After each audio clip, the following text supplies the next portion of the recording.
A little bit after 5 p.m. and I'd like to open up the Finance Committee with a roll call. Shepherd here. Gauthier here. King here. Ayala here. Oprah here. And same time, I'd like to open the Capital Committee with a roll call. Jordan here. Ian here. Gauthier here. Shepherd here. King here.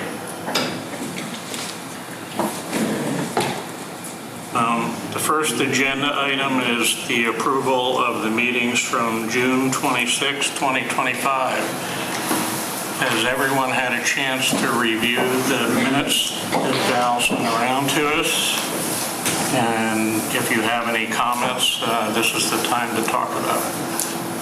We had a few corrections. I had a few corrections, yes, if you'd like me to walk through the corrections. Maybe I can do that. Once I find that, here we go. On top of Val's original, for Kevin Beaupre for FinCom, I added /CBC because Kevin had applied to both at the time. And then I added a bullet at the end of the new FinCom CBC. Each about flexibility to be on either committee if current openings did not permit their first choice. Both candidates expressed that they were flexible in this regard. The second bullet where I made an edit is under the DPW update. In the second sentence, it said firms were being interviewed to execute, and I changed that to manage the plan for the new DPW building. Then in the next section down, the DPW has a very ambitious plan to review all proposals, select and I added an OPM and consulting firm, and have a plan ready for the special town meeting later in the fall. So that was the only changes I executed on the first page. On the second page of the minutes, I added what we voted on, which just was motion Padula, second Jordan before. I added in the beginning of that, vote to accept monthly meeting calendar, third Thursday of each month, starting at 5 p.m. That is what the vote was conducted on and approved. In the next section was stand and present meetings. I added the word meetings. Will be on 129 and 2/5/2026. And that was approved as well. And the next bullet down where I made a minor change was, it said liaison schedule. I changed that to liaison assignments. That's the extent of the changes that I made. Mostly amplification and additional letters. Can I ask one question? Were you saying that Kevin would be on both FinCom? Kevin had an application in for both. Okay. He's only on FinCom, right. I move that we accept the minutes as Second. all in favor. Aye. Aye. Okay, that finishes that agenda item.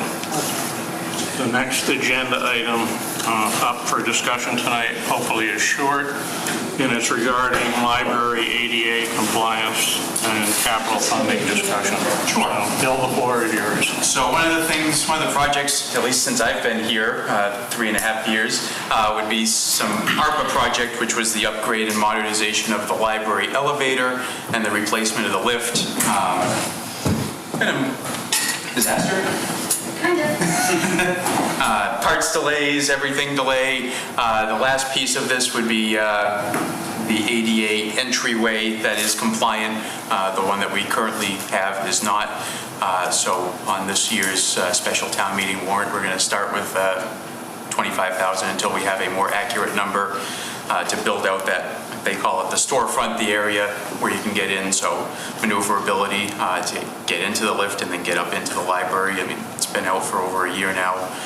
We got to get this thing across the finish line. So got to get this on the warrant. All the ARPA funds have been expended for the actual elevator and lift itself, so that's about where we are, so. Bill, what do you expect the funding source to be? The capital investment fund that we would dip into? Yep. Okay, thank you. Obviously, free cash is not yet certified, so that would be the place. Okay, I'd like, as head of the capital committee, I'd like to make a motion that the capital committee recommend approval of an article that Bill would put together, basically what he described, funded by the capital investment fund. Second. Further clarifying question, Bill. We'll get an opportunity to vote again on the warrant article once prepared, is that correct? Yeah, I mean, you don't have to if we've already taken care of it, but if you so choose, you're more than welcome. Yeah, we'll probably go through that formality after October 8th and the warrant closes and you get that all pulled together. All right, so Val couldn't hear us for the thing, but I move that the capital committee recommend approval of the warrant article that Bill just suggested we do to finish the lift entrance and make it ADA compliance for the library to the tune of $25,000 to be taken out of the capital investment fund. Did I get that? 25,000? Yes. Okay, thank you. So you had that motion, and I believe you had a second with Sarah, correct? So for the capital committee, could I have a roll call? Who's in favor of recommending that? Jordan, yes? Me, yes. Gothier, yes. Shepherd, yes. King, yes. Kilcoyne, yes.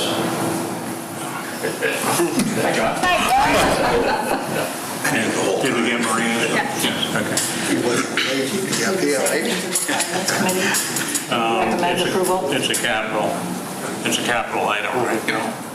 You guys can put the recommendation when you meet again before the meeting, but it's fine. Okay. All right, thank you. No.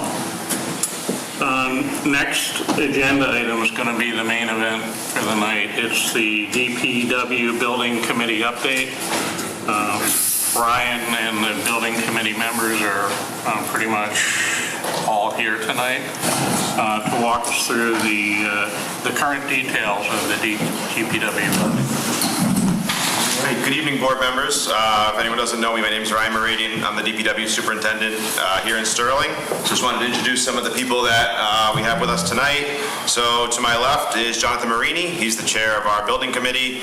And most of the members of the building committee are here with us as well.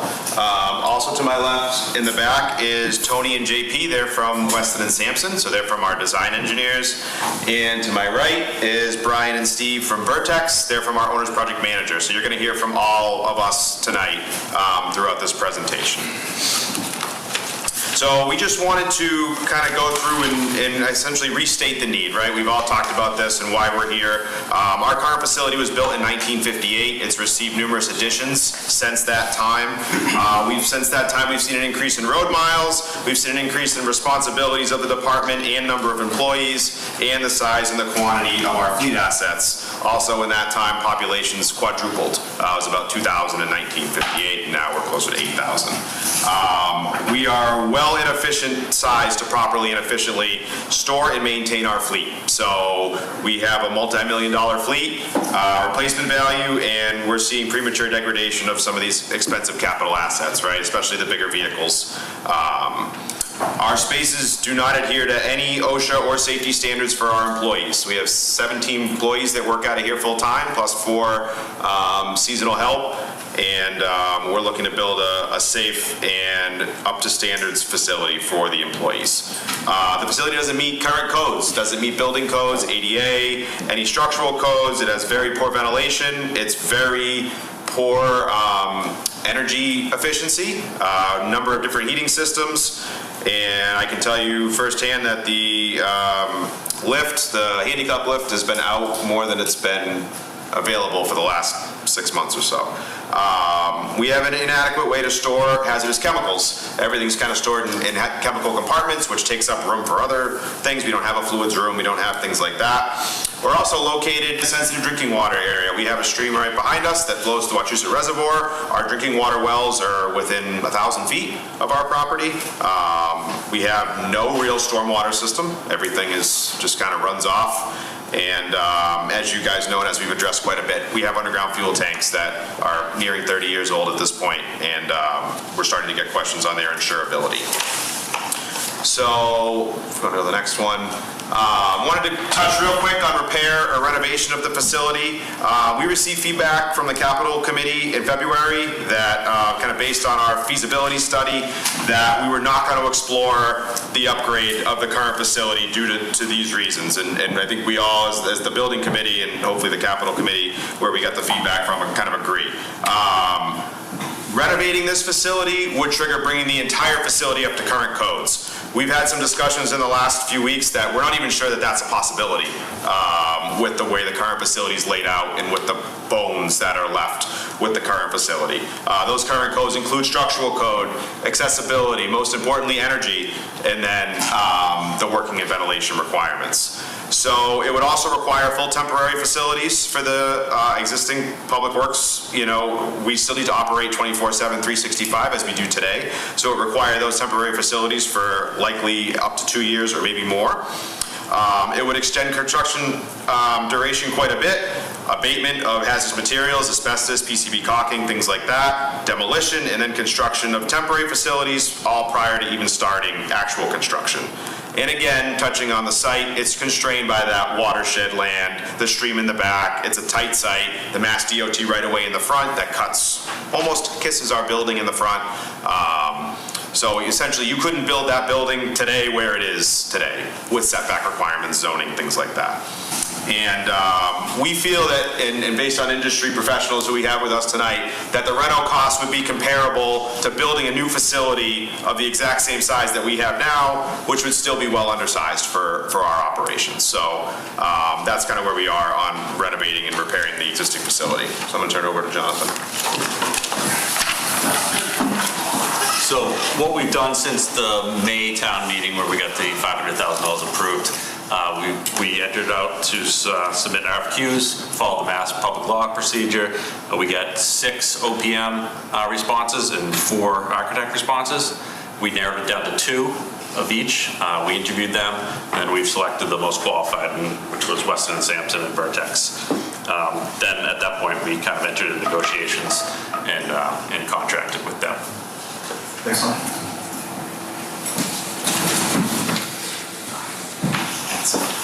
Thanks. J.P. Parnas, project manager and architect from Weston & Sampson. Just to give a current status of where we're at, we are currently surveying the property. As you know, it's a big, the site is a large property, so it's taking some time, but we have already completed wetlands delineation as part of that process. We are scheduling geotechnical analysis in order to verify soils that were acceptable for standard foundations. And then the next steps will really be starting to look at schematic design. We've laid out a number of site layouts, reviewed those with Ryan and staff, and come up with basically 4 that are viable, probably 2 in the end that we're going to look at as options. Basically, cost-wise, they're probably very similar. It's a matter of orientation of the building and circulation of site circulation, et cetera, locations of salt shed and fuel island. So those are more details that will get worked out as we move along. Next steps will be starting schematic design of that, looking at the floor plans, and again, working with Ryan and his staff to work through those further. And then working towards a budget, and I think that goes back to you guys.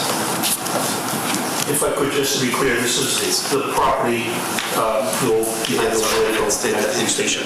Yeah, he's referring to. Oh, I'm sorry. Oh, right, yes, program, yeah. So as part of our original feasibility study, we developed programming needs for the DPW.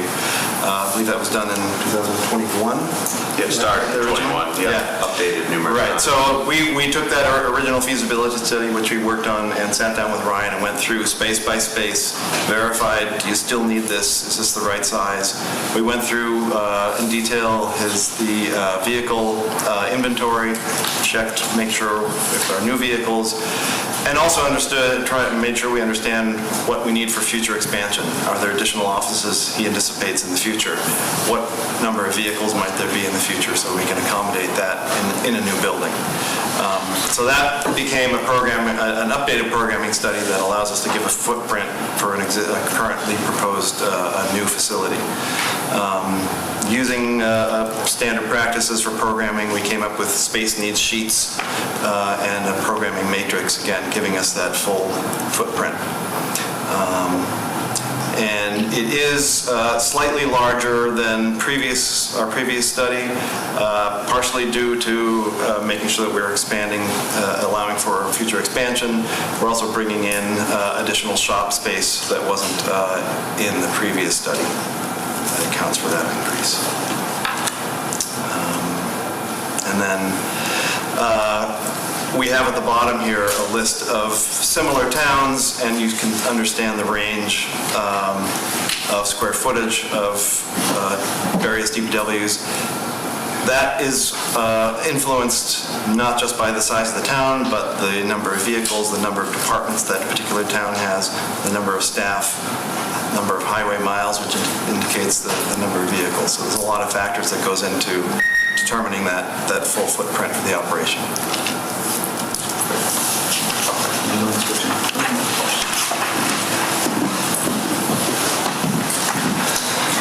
Thank you. Thank you very much, everyone. I'm Brian Forrest from Vertex. We are the OPM. I'm with Steve Theron, also with Vertex. We're in a very unique situation. We're not only the OPM, we are residents here in Sterling as well. So we have an extra vested interest making sure that we're able to use the services that the DPW serves us and our neighbors, and we like the commute as well. So one of the things, we were brought on board just a little under 2 months ago, and we were tasked immediately. We wanted to get our schedule, our budget, and make sure that it lines up with the town and the milestones that we see here and what the actual drive of this project and the duration of this project is going to be for design. One of the things we needed to do to bring to you is to get some estimates on what we're doing for construction costs and total project budget costs. And so what I mean by that with construction costs is that a DPW, in a full DPW facility, there's many different pieces that have different square footage costs at this stage and where we are in the project. There may be vehicle storage that has a low square footage cost. There may be administrative with technology and HVAC that has a much higher square footage cost. And so we use Weston & Sampson's programming, and we're able to divide that up by certain areas with the programming square footage that we have with industry standard current marketplace square footage costs that we have right now.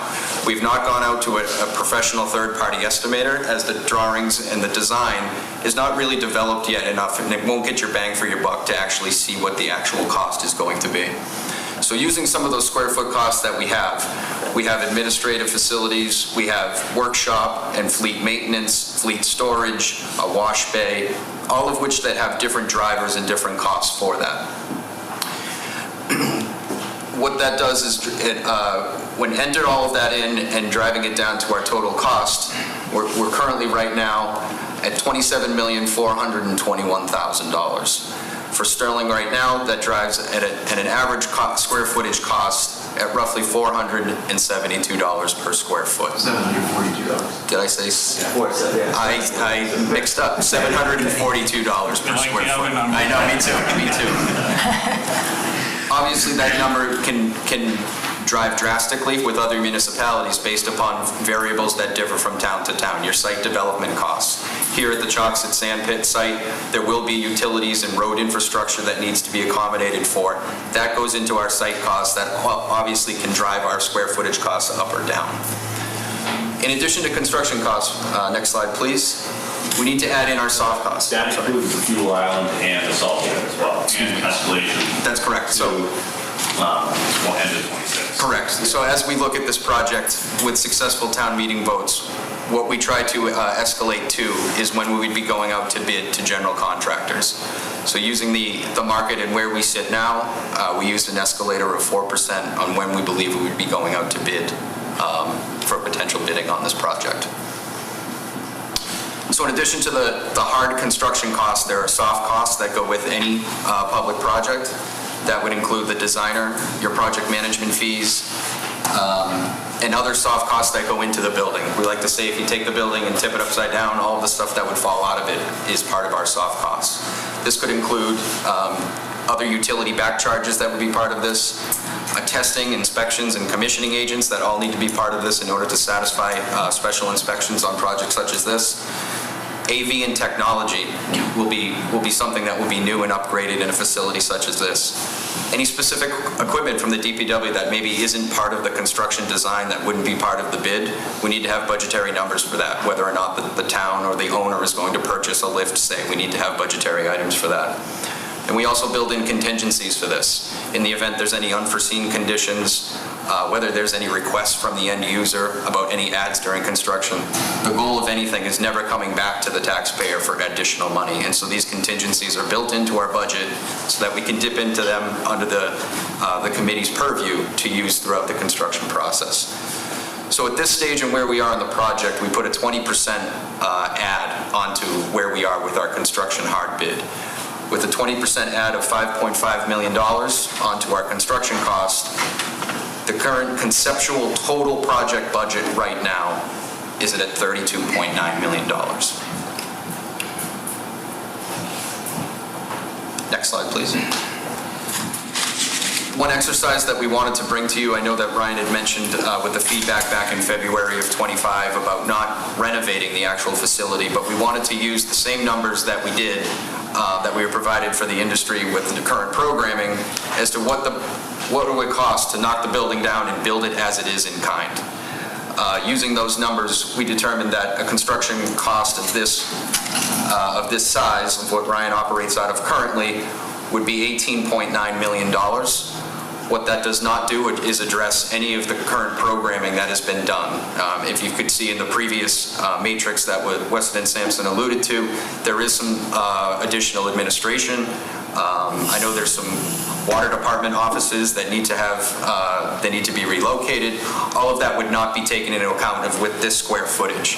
And in addition to that, it does not address the fleet storage currently that sits outside along the tree line at the current facility right now.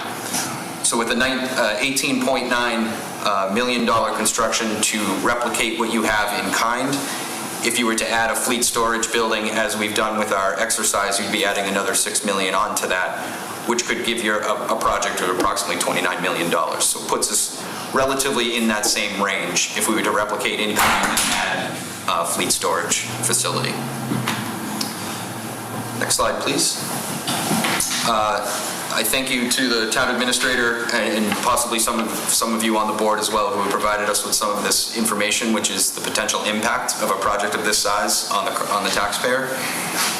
Knowing that our range currently right now, as where we are with the project of $29 to $33 million of a project, we wanted to provide a range to you between $25, $30, and $35 million borrow.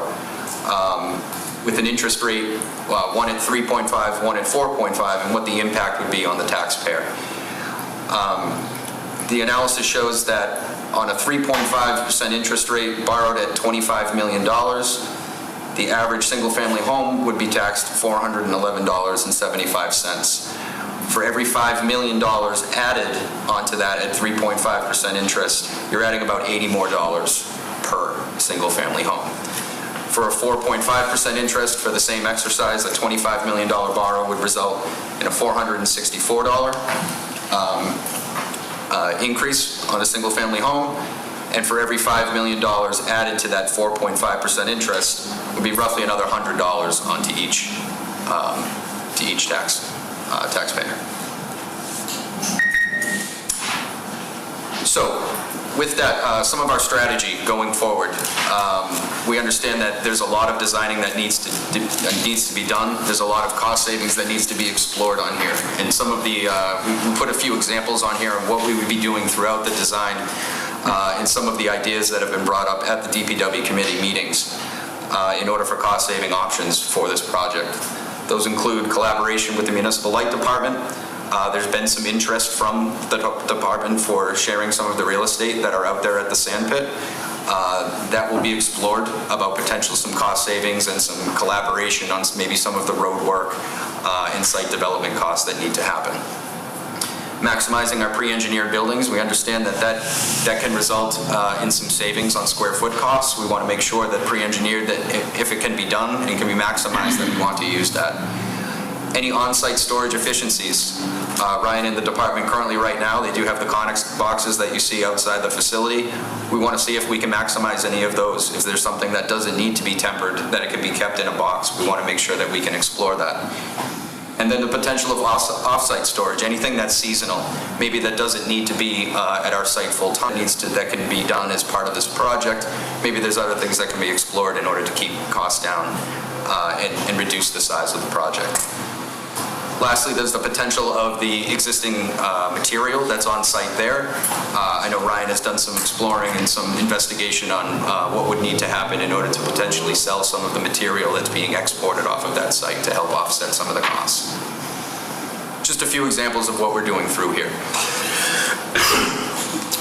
To elaborate on the strategy and our schedule going forward, our goal here is to come to fall town meeting to go through the design phase. So this would be an ask of the taxpayer to advance this project through design and through bidding so that we could come back to town meeting a year from now in the fall with a bid in hand from a contractor and a hard number and a total project budget.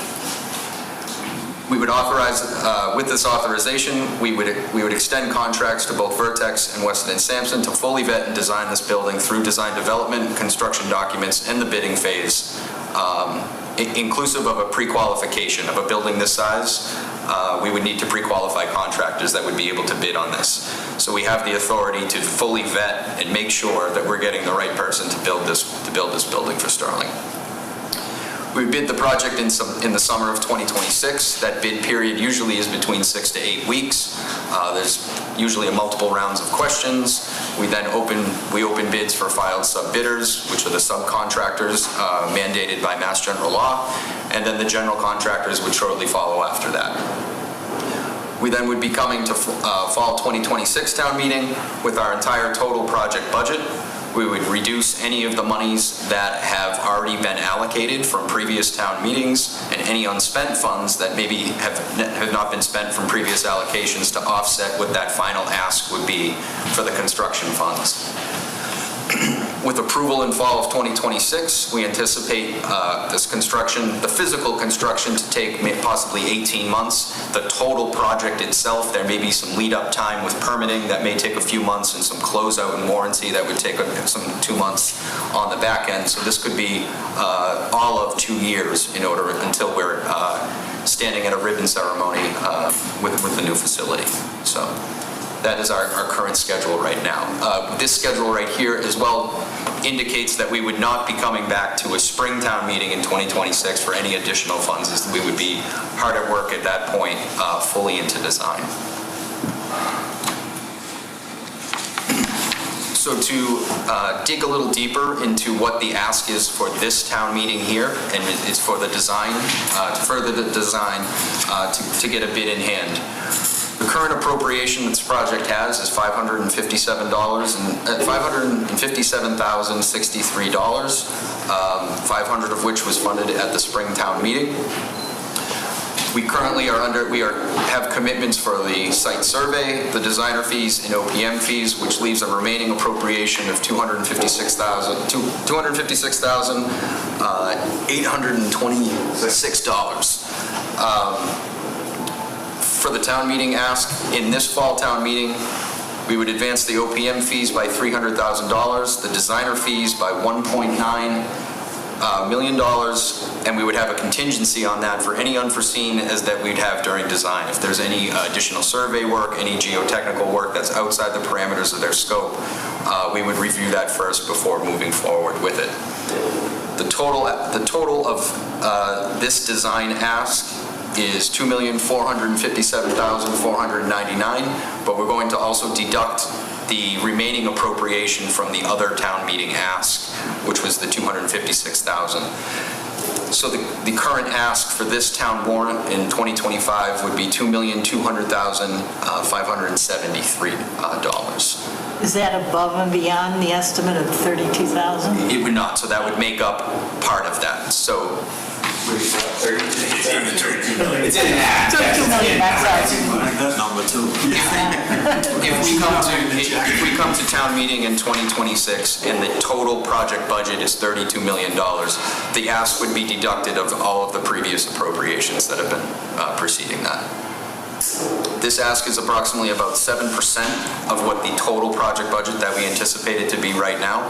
So it's about a 7% investment to get this fully designed and to be able to come back to the town with a bid in hand, knowing exactly what this project is going to cost. Did you want to talk about how this isn't necessarily gauged per square foot on the 2.2?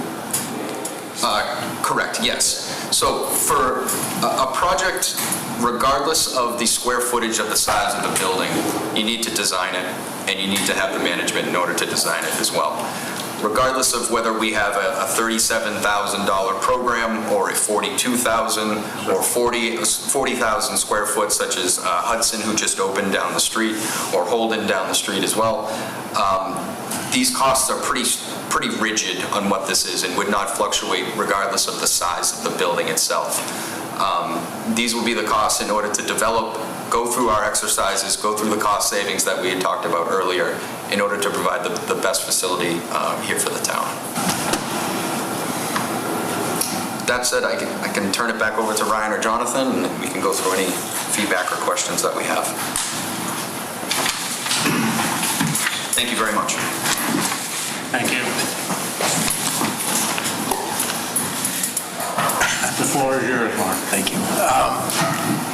Do we feel like we have enough time to make this presentation for November 3rd? Or should we consider pushing that forward to the spring meeting? Talked to Bill about it, and he said, no, let's keep plowing ahead. But I just, going to the meetings, I see how much you guys are doing. You're waiting for these surveys. Are we doing the right thing by pushing it ahead? Understood. I can take that one. Just from a financial standpoint, with the current appropriation that you have, the $250,000 that remains in this, Right. we may not be able to. We would spend all of that before we got to Springtown meeting, and we would be behind in design at that point by Springtown meeting, where we're anticipating getting into construction documents before that point, which is a majority of the ask that we're asking for the designer fees here on this. So if we did wait and we were to wait to ask in May, we would be setting the project back from a schedule standpoint and therefore extending when we would be able to start construction. Which would then add 4% per year roughly to that total We project. wouldn't be able to have a bid in hand by the next fall. That's correct. We'd have to push it off to the fall and spring. So everything would push off the 6 months.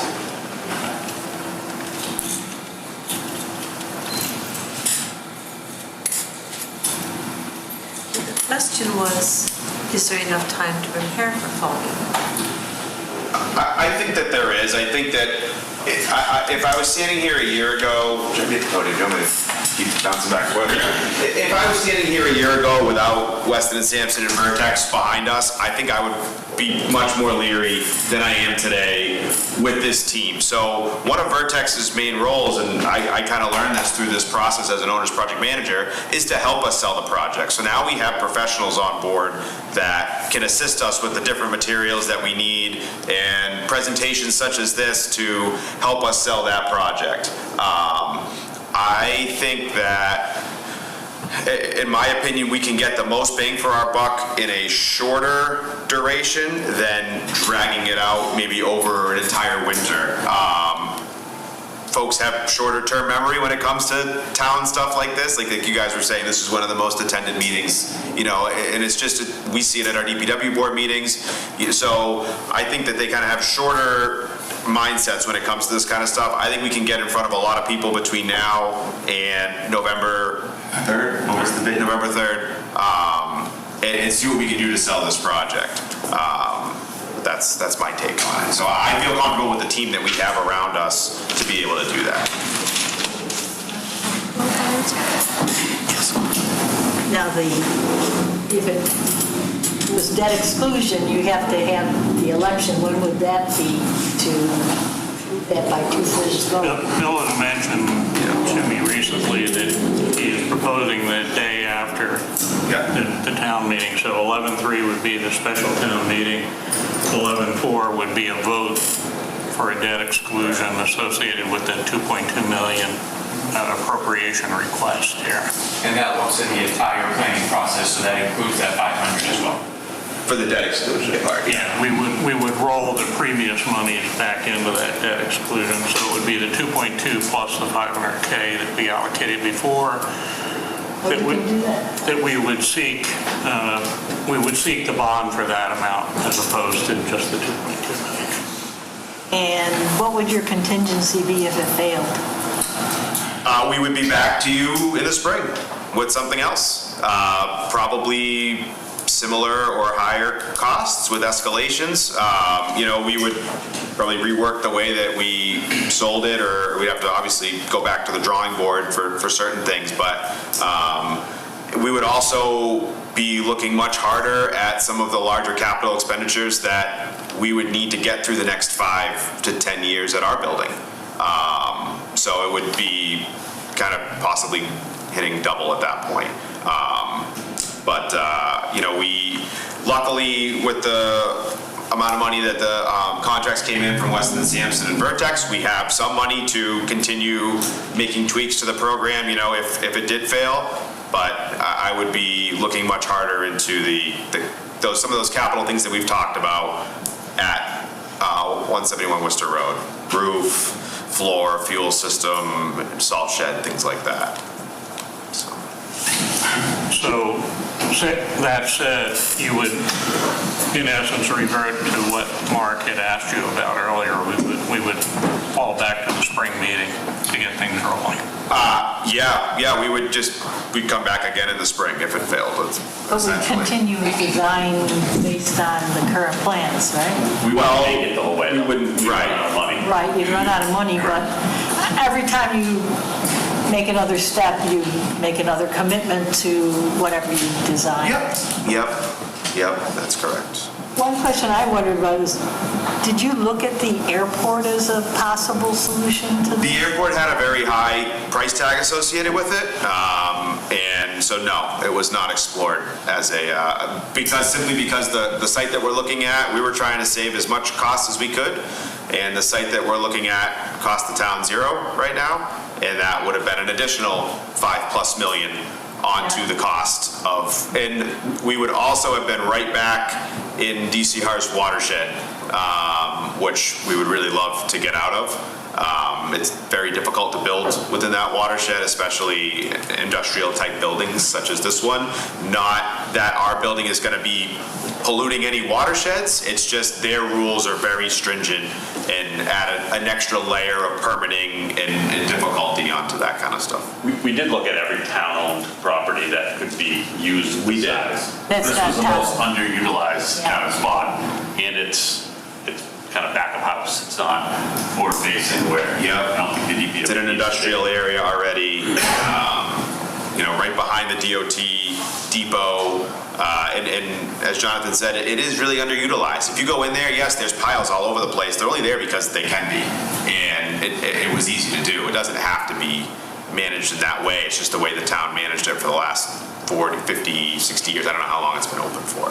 Yeah, I just was kind of surprised at how much the site development was, $4 million. There's a lot of excavation. I mean, there's water, electric, all that stuff that needs to get down there, stormwater system, paving, all that kind of stuff that goes into, leveling the site and getting it back up, I was talking to someone today, you know, at least when a contractor would come into this site, they're not looking at a forest and saying, what's underneath there? You know, what are we getting into? Everything there has pretty much been disturbed in one sense or another, or can come up and get leveled. So there's a lot less unknowns on a site like that. It's already cleared. They don't need to be clearing anything. They're not going to have to worry about slope stabilization with when you start ripping stumps out, erosion with the rain and things like that. It's a somewhat developed site when it comes to like making a pad. It may not be a flat pad, but there's a lot of material there that they could use if properly tested to make it a flat pad. So that is also a benefit to this site. Excuse me, I have a question. When you, on your form there, you got Acton and Abington and all these towns with the square footage. Are these ones that you people did? These buildings you did? No, this is for Sampson. Some of them, I just looked at the square footage and then the population, they're like, a lot of these are a lot bigger than the town of Sterling as far as population. And then you look at the road miles and they're not, some of them a little bit higher. It just seems like for the population of Sterling compared to like Duxbury and Abington and stuff, this is a pretty big building for only 8,000 people. Even if in 20 years, I don't think the population of Sterling's going to double. Right. You know, and you look at the median income of all these towns. Yeah, Sterling's right up there, but you know, it's like that. Yeah, we can afford it, so we might as well build the biggest thing we can. That's how I looked at it. And the mileage is all about the same, other than Tewksbury. I don't believe it, but they got 314 miles of road in Tewksbury. That one's hard to believe. I mean, I just. And then the other thing, compared to what Mark said, it just seems like we built a fire station, we did the fire station over, built a police station, did the senior center. It just seems like it didn't go this fast, like people are gonna think this is jamming it down their throat. That's what I'm afraid of. So our reason for the speed is, and no one wants to hear this, but it goes directly back for what started in COVID, when we started to see this inflation increasing as it is. And we're looking at those inflation factors going future years, and it's not staying steady. It's increasing significantly year after year from 2020 on. And that's one of our considerations that we've looked at significantly since we started this process, is how much it's going to cost us 2 years, 3 years, 4 years, 5 years down the line. We could drag it out, but why? You know what I mean? Why would we drag it out if Also, the condition of the current facility, it's gonna start needing work. I mean, that's all it's ready to fall down. So there's immediate needs that would have to be addressed also. Oh, I understand that, because, you know, that building is pretty, I mean, the salt shed, even if the salt shed alone was brought back to over to the dump and redone, that alone would be a big thing. You know, you go 400, for roughly the taxes, $400 to $650 from, you know, it's only $33 a month or $54 a month for the average taxpayer. But that's fine, that doesn't sound like a lot. But the problem is, this isn't the only project we're gonna have for the next 30 years. You know, as well as I do, the fire station's gonna want an addition. The police is gonna want. And I'm not trying to micromanage it, I'm just seeing what I'm seeing on all these figures. You know, I'm not going to tell you should do this. If I wanted to do that, I'd be on the committee. I'm not on the committee. No, really. You know, I'm just, you know. Mike, I'll remind that the figure you cited about tax increase, that's on top of what a normal year's tax increase Well, is going to be. that's my point, Joe. In addition. That's my point. You know the school's going to want every year 4 to 5%, maybe even 6%. And all the other things that go on in town, you know, raises. That's an incremental number on top of your normal tax increase. Right. But I just, you know, I think there's a lot of seniors now in town that are on fixed incomes now. Because as far as I remember, that the town of Sterling has got what, 35-40% of seniors? So these people aren't working, so they're on a fixed income. And to tax them like this, hey, do what you want. I mean, yeah, you do need a new building, and I have no problem with that. My other problem is, what are you gonna do with the old building? That's the big thing. We already got an 1835 building, like I said before. It's before your time. I know. I've been working on that forever. There's not much to save on that building. You know what I mean? And that's kind of the way that I look at it. I would be lying if I said I didn't wish that real estate on that side of Route 12 would move a little bit more, right? How many times have we driven by the Sterling Inn and scratched our heads? And unfortunately, it doesn't, but I don't see that site being used, and it's really for DPW purposes. I have said in the past, we're looking at potentially building a PFAS treatment plant at some point. We all know about those issues. That'd be a great location for that. It's right next to our well. We have no space on our well to build it. I'm just throwing it out there. It's not something that is actually being proposed. I'm just saying that I don't anticipate rebuilding that building. We already said we can't. We can't. We need it. I'm just afraid as a taxpayer that now you leave it, and now the fire department wants to use part of it. Next thing you know, we're putting money into that thing just to get it so people can use it. I think you're not in our plans, I can tell you that. Tear the whole thing down and start from scratch. Not start from scratch. Tear it down so nobody can use it, so we're not dumping money into it. Right. That's the problem with all these buildings. Certain things would have to happen immediately. Fuel tanks would get yanked, salt shed would come down, stuff like that. That would be like short order type stuff, probably as part of this project or immediately thereafter. Are the cost of that demolition any part of this project? No, they're not. Any estimate as to how much that might be? Would they just, we really don't know. Have this material.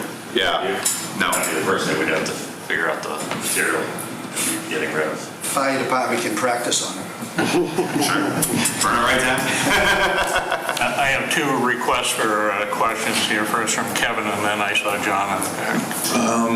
I don't know if it's any significance, but under current program analysis, Abington and Easton are both in red versus black. Is there any significance to that? I think it's high and low. I think those are outliers. Yeah, high square footage, lowest square footage, just like kind of showing they're the outliers. And then on the page before that, looking at the current status, the layout of the building, but I'm fairly familiar with that because I got on there obviously to pick up the scrap for you guys.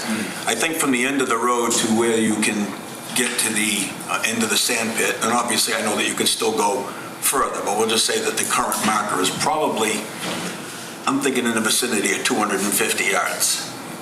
So my thinking is if you're going to put this building in there, you're not thinking in the middle of the piece of property, right? You're thinking closer to the front? We're pulling it as close to the front as we can, so that schematic actually shows a light department building as well, because they've had heavy interest in using a piece of this property, which we're hoping we can use to offset our costs. So you can kind of see where this is the back of that building right there is pretty much the toe of the slope. So this is your tree line, essentially. So this is right along the landfill right now where the vegetation. This is where people dump their brush and their leaves and stuff right now. That honestly wouldn't change that much. It would still be right there, and then we'd just be going back from there. And that's just one concept. Some of them have the parking lots widened a little bit, which pulls everything forward. But the idea is that we would design the property in a way that you could build more stuff in the back the town ever wanted to, right? I've made it pretty clear to Weston and Sampson that we want to be a driveway off of a bigger road back to what is currently shown as SMLD versus like the main feature, right? But we do want to be forward because we're public facing. People come pay water bills, they come into our building. We feel like we should be, light department's proposing warehouse space, so And then my last question would be, if the light department's involved in this, obviously the taxpayers are involved in it also, right? I mean, a light department, unless they have a... So it's not only the taxes that we're looking at, but there's a good chance that the light department, the rates are going to go up some also if they're... I'm not going to speak to that because I don't know how they work their funds and things like that. It's more of a point of clarification than a question you But they've been actively looking for something, to buy something. Right. They'd rather build something. They were very intrigued. Again, the big picture probably makes sense. Yeah. But my point is, it comes with a cost. It's not free. Nothing's free. Nothing's free. Got it. Not true. I'll take you for coffee. Thank you. That's free. You have my number. Thank you. He yields back. Mr. Kilcoyne, the floor is yours. Thank you. Just a, well, nothing's quick, but a question on behalf of the taxpayers, I guess, is they may say this is a little bit more than they would like to take on at this time. What if they say, I don't know what's going to happen to Tommy, I'm presuming that the request is going to be for $32 million in November, along with the $2,200,000. No. Just for the design. Just for 2.2 right now, yeah, which is included in the 32. But that's assuming that will come up. Okay, and what if they say, no, we want to go half? We don't want to go 32 million. So we can't build our existing building for half. And that's what we showed in that slide, that if we were to knock down exactly what we have today and rebuild exactly what we have, it would be about 19 million in construction costs, about 22.7 million in total project costs with the soft costs. So that's what this shows. That's our exact square footage that we have right now with the same layout, offices. Right now, there is no like separate vehicle storage. Everything's all in one. Mechanics, vehicle storage, wash bay, everything gets stored everywhere. And that's what we would be looking at to do that today. So in the design costs, that could be much different. Right. So that, we're looking at a total project of $22.7 million just to do that, which is why we thought it was important to kind of show that like we're so well undersized at this point. This and the building, I think we've all established, isn't renovatable. This is where we would be. And that's leaving out the fleet storage facility, that the major difference. So because essentially right now we don't have dedicated fleet storage. We have, we store our equipment where the mechanics work and in the wash bay, and I think we have like 3 bays, but we're classifying them as shops where we keep trucks and whatnot. So everything's kind of one uniform name. Yeah, or outside. Right. So that is the backup plan, 22 million.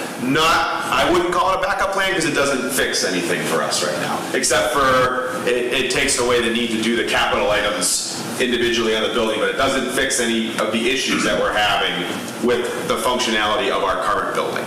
So not having enough space to store our assets inside, not being able to function as a mechanics where, they can't down a piece of equipment because we need to park something else in its place. So it doesn't fix any of those needs. It's just using as an example of how expensive it would be to replicate exactly what we have today. It is expensive. I think the questions you're going to get when you look at the numbers, 500, let's say 500 is the average increase in this project. Yeah. That's at the mid-interest rate. Right. That's on top of 400 or 500 easily every year with the operating budget, including the schools. So you're talking an increase to the average home bill, tax bill of over $1,000 per year going out every year. That's before a library, as Mike said, that's before a police station, the fire station roof, all this stuff. This is why people get nervous, okay? Yeah. Because Sterling has 8,000 people. 1/3 of this town is owned by the state of Massachusetts. We have nowhere to go. We have, last I knew, last year we had 26 acres available for commercial development. We now have 9, maybe 10. That is minuscule compared to, we're never going to be Holden. We're not going to be 20,000 people. We're not going to get there in my lifetime. So all these added costs are going right on everybody in this room and everybody at town meeting. And that scares people. Because, do we really want a tax bill like Acton, Boxborough, or even east of there? And that's where it's going to head in 5 to 6 years. And that's the challenge here. And that's why I think that people will get up and say that. And say, look, we got to have a new building. We got to have something down here, protect these vehicles and everything else. But you may be asked for a backup plan that maybe, as somebody said, maybe it's done piecemeal. Maybe we do something immediately that we need immediately, and then we have a 5-year plan for something else and a 5-year plan. And I know costs go up, but people to take on, boy, with the debt service, 50+ million as right off the bat, that's a big number. We talked about it before, but that's why I asked, is there another backup plan? You're going to get it. I think I'd be stunned if everybody, we love this, we can pass it. We're not expecting that. Right. That wouldn't be a town meeting, right? None of the towns listed over there have had that experience, right? None of them have. So this has come up a couple times about all the other buildings. I'd be really interested to know when the last time a debt service was taken on for Public Works, for that facility. My guess is probably 1958, because I know it didn't happen in 2008, or I don't believe it did, when that addition was built over there. I believe that used mostly Chapter 90 funds to build that, right, wrong, or indifferent. I would never do it today. I'm just saying I believe that's my understanding. So to answer that question, that's the first thing that rings in my bell. It's like, the fire station was built in the early 2000s. The police station was built in the mid-2000s, whatever. Senior center was just built. We know the school isn't going to last forever. At some point, this building needs to be built. We can't go on forever the way that we are, and at some point, it needs to be DPW's turn. I understand that, and this is something that's been drilled into me since I started in Holden in 2016. This is not a sexy project. It doesn't get people going. It doesn't get people excited. It's not a school. It's not a front-facing fire station, but in the end, we're first responders just like those people. We're out there with them in these events, in these storms. Maybe we don't live there 24 hours, but we do work 7 days a week. So those are kind of some of the things that I would, try to address to answer that question, right? Because at some point, it needs to be DPW's turn. How that turn looks, that is up to the people, right? But at some point, it's our turn. Ryan, just to follow up to what John just said, if in fact this was rejected and there was going to be some sort of a renovation project where you currently are, and it's going to be in the vicinity of $19 to $22 million.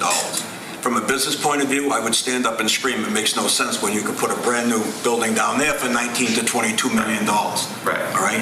So from there, let's just assume that that's the route that it goes. And if you can renovate that for 19 to 22 million, what can we get for 19 to 22 million down there with an additional 100 by 100 steel building with a concrete floor for the extra equipment? Right, yeah, we haven't even looked at that. I don't know if it's something, I'm going to let John. Yeah, I'm not. Yeah, the 22 million, it wouldn't be a renovation. We've kind of said that I don't think there's a renovation possible. You're going to end up tearing it all down to build. Okay. So you'd be spending 22 million to replicate that, which then you don't serve any, you don't fulfill any of the needs of extra space for fleet storage and stuff like that. So that would be, it would be this. It would be 22.7 million.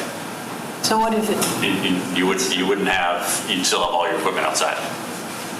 So what's the priority? The equipment that's outside, or it's the fact that the actual building is unsafe and people don't have good places to work?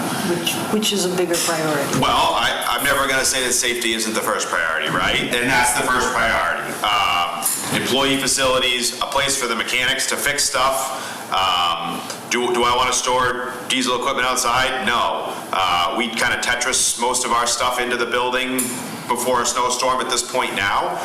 We would at the very least need to do that. We don't put everything inside, but everything that we can anyways. But no, the safety of the facilities to me is the most important. And second to that would be the functionality and the efficiency of these spaces, right? We're currently heating with waste oil. We have a window ACs upstairs and another AC downstairs, and then heating oil for the rest of the offices. So there's definitely some efficiencies that we can gain there. And we're actually looking at hiring somebody to go through what our current building costs to run today and what a proposed building would cost to run. Because, well, yes, it's going to be a lot more efficient, it's bigger, but we want to make sure that we can maybe, if we can show some savings there in that regard. We know we're not going to be able to heat with waste oil forever. So those are all kind of considerations that I'm looking at. Those are kind of the priorities, right? Safety is going to be number one. Vehicle storage to me is very, very high.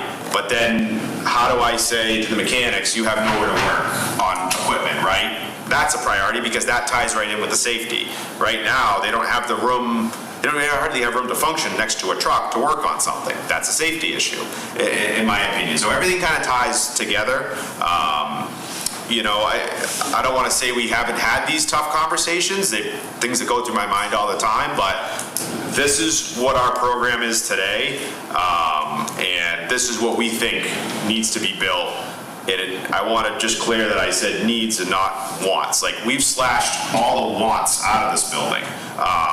We were talking about room for growth. There is little to no growth on like the vehicle side, right? I think there's one extra office in here because someday I would love to have an assistant superintendent. We're doing a ton of projects right now and hopefully into the future. It's difficult to manage day-to-day and all these capital projects. Someday I think that we're gonna get there, whether it's a water superintendent or what. There's a lot of things that have changed in Sterling in the last 20 years that it might require that. They should have an office, right? So really we've added one extra office.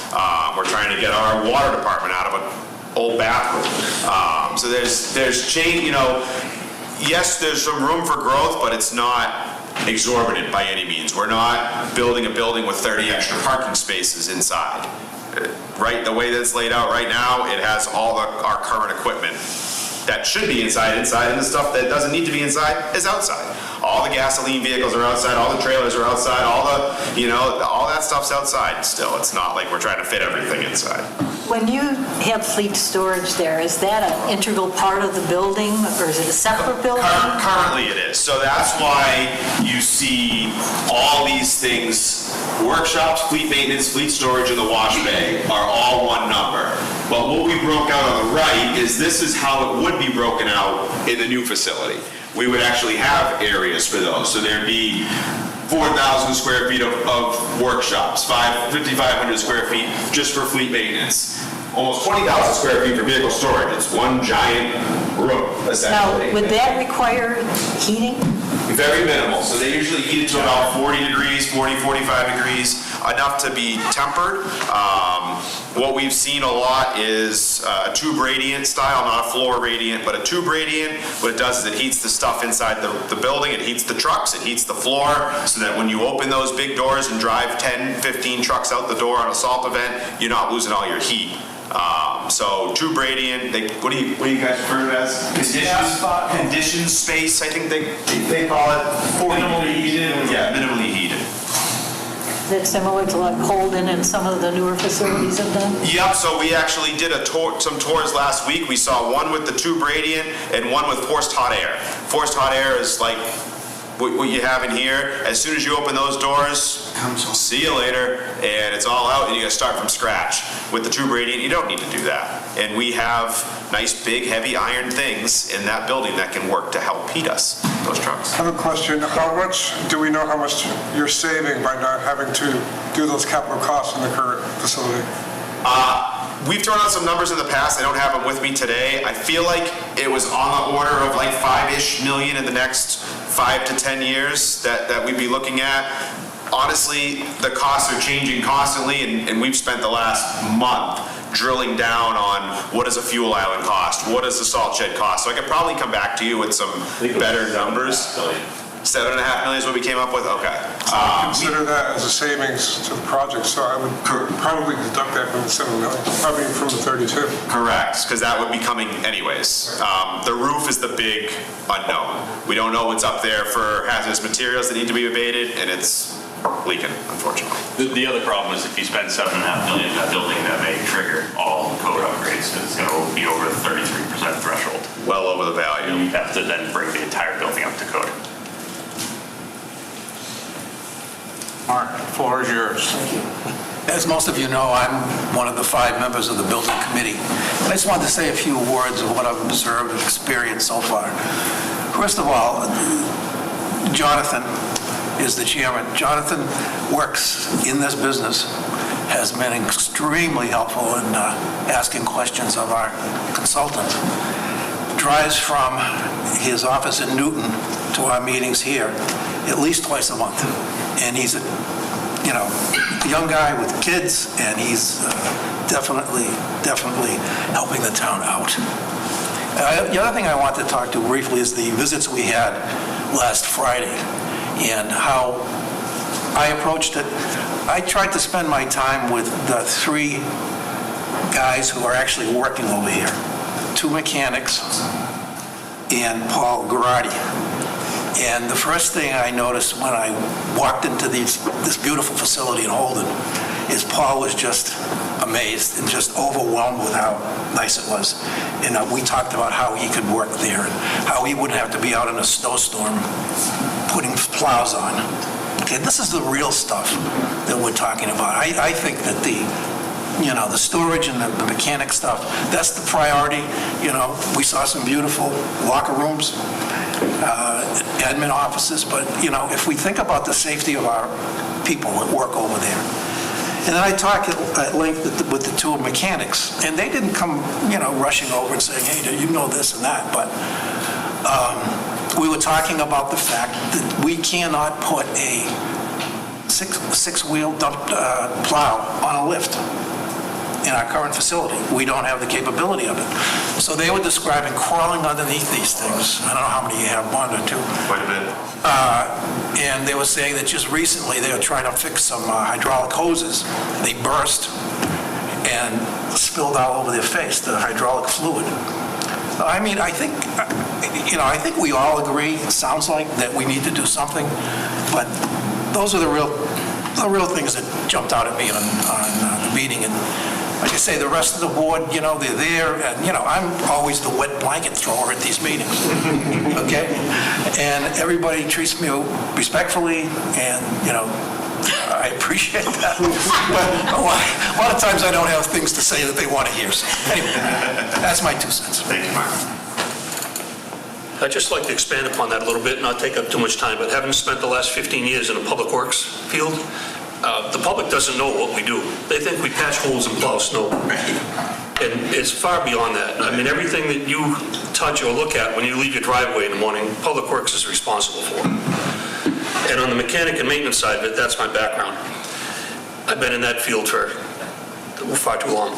And we're working on trucks now that are $300,000. They're not cheap, and it takes years to get them now with procurement. And if you can't comfortably and safely work on a vehicle, it doesn't get serviced properly.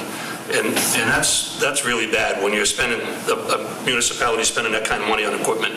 So that's something to keep in mind as well. One of the things that has been brought up in a roundabout way several times tonight is, I understand the 2.2 million is going to be 2.2 million whether you build a 10,000 square foot building or a 50,000 square foot building. The cost is the same. When you present it, however, to the town voters at the special town meeting, they have an all or nothing proposal in front of them right now. And you've heard me mention this before at some of the DPW building committee meetings, is town voters, I think, would like to be presented option A and option B. I see option A presented as the only thing, and you may fail to get the vote for the 2.2, which, as we said, regardless whether it's 10,000 or 50,000 square feet, that number's the same. I get it. But presenting only option A, they're looking down the road beyond the 2.2 million right now to say, it looks like it's an all or nothing.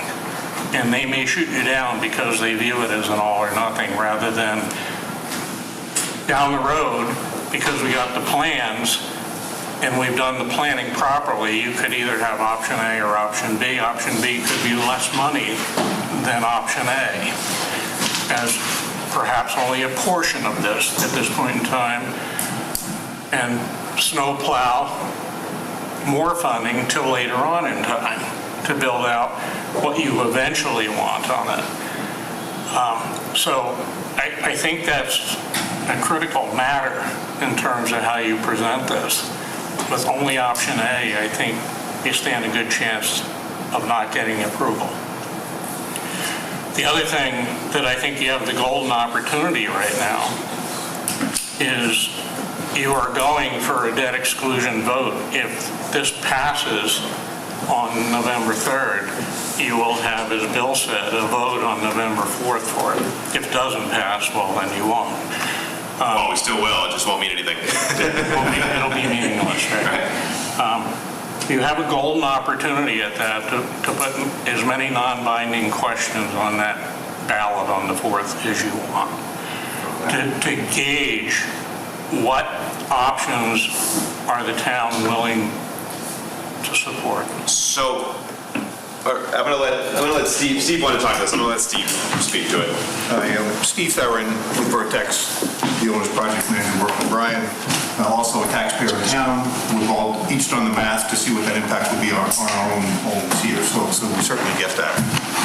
We're here for a conversation to try to understand what would be the best strategy that we can all guess at, that our taxpayers, our fellow taxpayers will support. The challenge of what you're describing about an option B is we're going to present this option A, we'll say, and we're going to say, we've done this program, and as Ryan has described, there's some growth there, not very much, but there's some growth there, and this covers what this facility needs. And that maps out to be this kind of cost. And we've toured other facilities, we've looked at other examples of facilities. This isn't oversized. And then we're going to say, I mean, the challenge is then saying, and this is B, this doesn't really get us what we need. It spends a ton of money, but here's another option though. Would you like us to do this? That's the hard part, is what do we do with that? Because we know what is needed. You know, there's been extensive time outlining that program, this many rooms, this much space, this for the locker room area for male and female, because you need that now. You can't just have a facility that was built in the 1950s because they're not a modern facility for modern worker requirements. So all of those things are needed in this building, in any new building project. So that's certainly partly what we're here for, is to try to understand what we believe as a room will be successful, because that's what we don't want, is something to be successful. We will have public presentations between now and then to demonstrate, inform what the need is. I don't think anybody here really doubts that there's a need, but we need the voters to all learn more about that, to understand and learn about what the need is. Future projects, and you know, we do this is what we do for a living. This just happens to be in the town where we pay our own taxes on here as well. But it's the same kind of questions. It's like, well, what about this other part? Well, we as taxpayers get to decide those things when they're presented. This is what we're looking at now, and there's a real need for this. So that's how we're looking at that. And you know, we've done the tour, we've done all the things that provide good homework for this, to provide some pretty good certainty as a committee and a project team that this is really what's needed here. We can do less than that, and we can leave all the equipment outside, but that isn't really what our job is here, to bring to the voters what the need is, to respond to that need. So that's what we're doing, but that's why we're here, is to try to figure out what we should bring forward. And I love what you just said, which is with that ballot, maybe we get creative as to what is on that ballot. Certainly that'll influence the conversation, because that will be out there for town meeting. They'll know what's going to be on that ballot for those questions too. So, you know, that might be a bit strategic to try to make sure we can speak to that as well. You know, we can't have things on the ballot and pretend no one's going to see it. You know, everybody will see it prior to town meeting. It costs you nothing extra to put non-binding. Oh, agreed. We just have to be coordinated with it, because the voters will all know it, and they'll have questions and say, well, what about the question 2 is half? What, you know, what's that about? You know, and so we can't not be ready for that. So that's the strategic part, is to have to be prepped. Absolutely, absolutely. But we struggle with this, the same quandary you're going through right now. Yeah. We represent 7 voters of the town on this committee from the Finance Committee, and 6 from the Capitol. We're representative, but we're not everybody. So we don't know. We don't know any more than you know. You're going to give us the magic answer. That's why we're here today. But we can put opinions in here that I think a lot of people are going to have a hard time swallowing 32 to 33 million. Okay, looking down the road at that. And you've presented no options for it. And I don't want to tell you how to parse the options, but I do think you do have options here in front of you. I think you're blessed by having options that you could execute in front of you here. And I haven't seen that yet. So I'm asking, because our Finance Committee, I want to ask our Finance Committee, post this meeting, to to make a recommendation to the select board, which is our responsibility, okay? And right now, I'm going to echo what I just said in a recommendation to our committee, and hopefully I get resonance around it, that we'd like to recommend to the select board that this proposal have more than one option on it. So that and the reason for that is, I think, to a person on the Finance Committee and the Capital Budget Committee, we all feel we need to do something. And going down on a vote failure means we're doing nothing. We're just delaying it, okay? And that could occur several times in our timing cycles here. Fall meeting, spring meeting, fall meeting again. If we keep failing at that and not accomplishing anything, we're not moving toward what everybody on this committee thinks we need to start doing here. Sure. Yes, So excellent. Appreciate it. we, like you, want to succeed with something here. When you present other options, does the design change? Well, I was going to ask Mr. King, you obviously have something in mind of other options. Like, I'm struggling to decide, besides, because I know this has come up, is like, we'll leave the admin over there.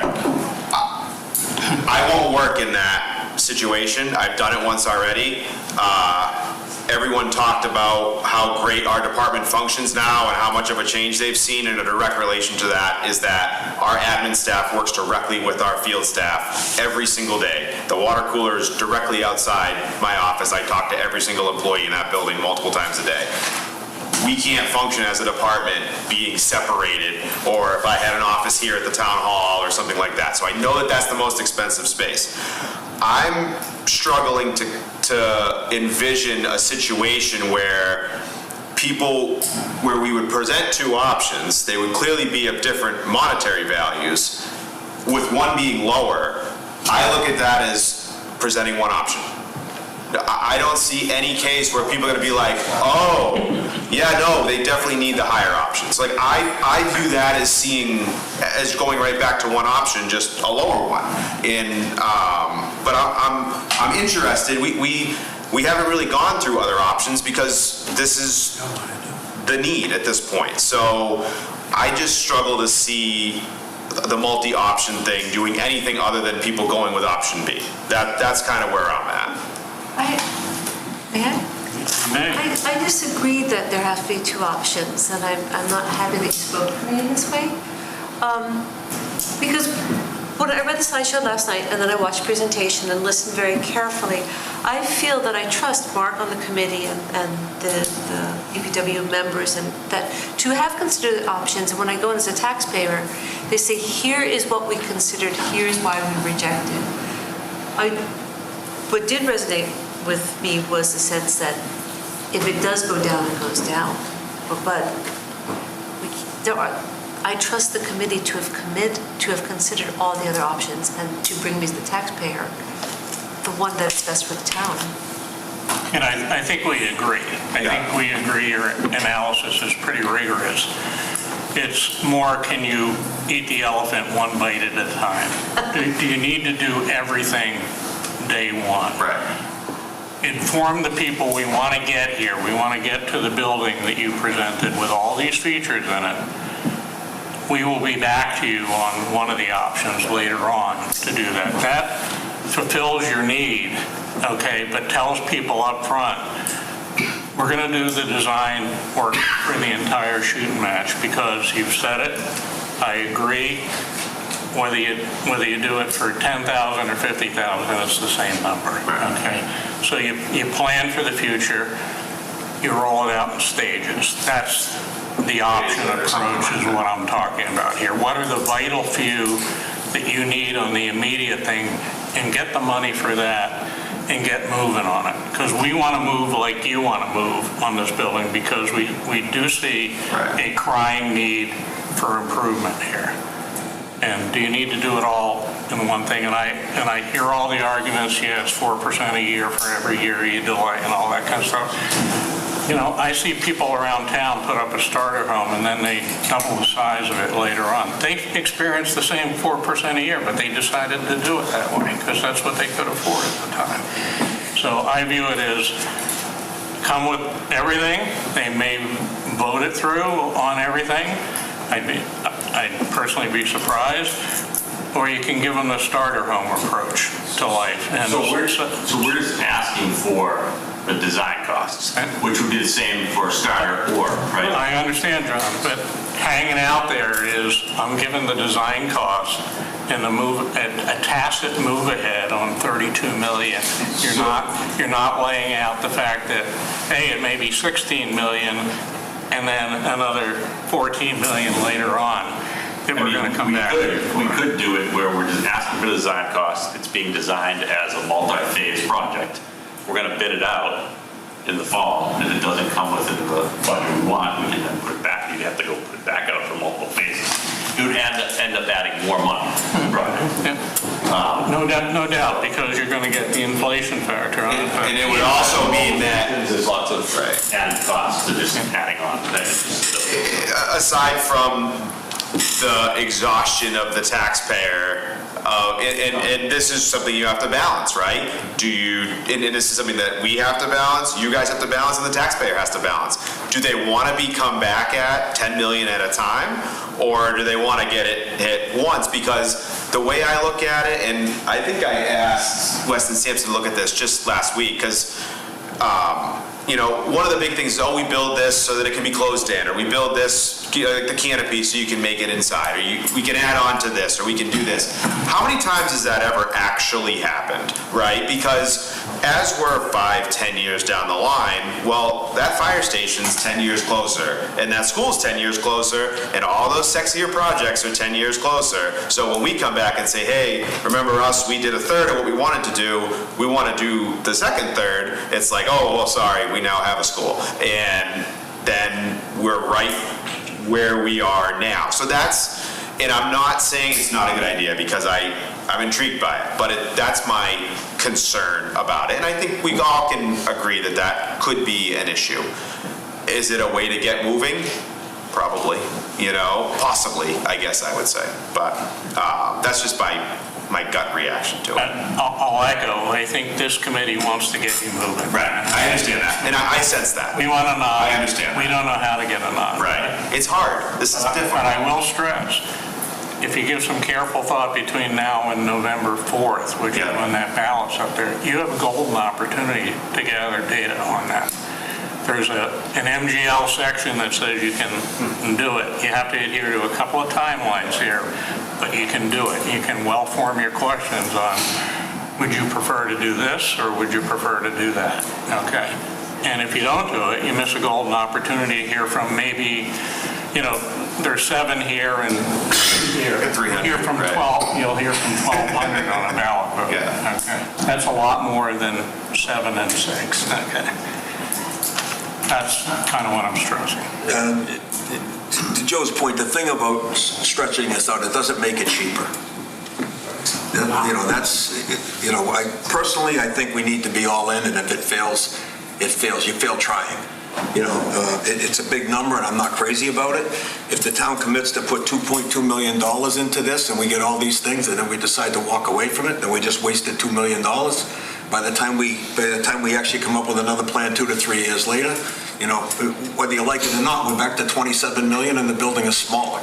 So if we can get this somewhere in the vicinity of $25 million going reverse as opposed to up to 26, I'll be honest with you, I find myself, as much as I don't want to, I find myself willing to support that.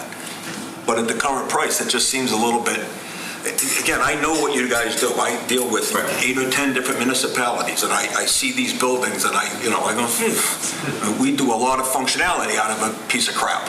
Okay, so unfortunately, I'm now in a position to represent. It's not just my voice. It's echoing. It's irrelevant what I think. It's now what I know, and I know that $32 million, $34 million is a lot of money. For exactly what John said. We have other issues that we know are going to come up. But I truly believe you should go all or nothing, because it's not going to get cheaper. It's just not. And again, that's just my opinion. You guys, and I appreciate, I've been there. You put this time and energy in and you go, but unfortunately, I think that's what may very well happen, and I hate to see that. So but I am appreciative of your time and efforts, believe me. Thank you. I have a question. I don't know if it's really a question or a statement.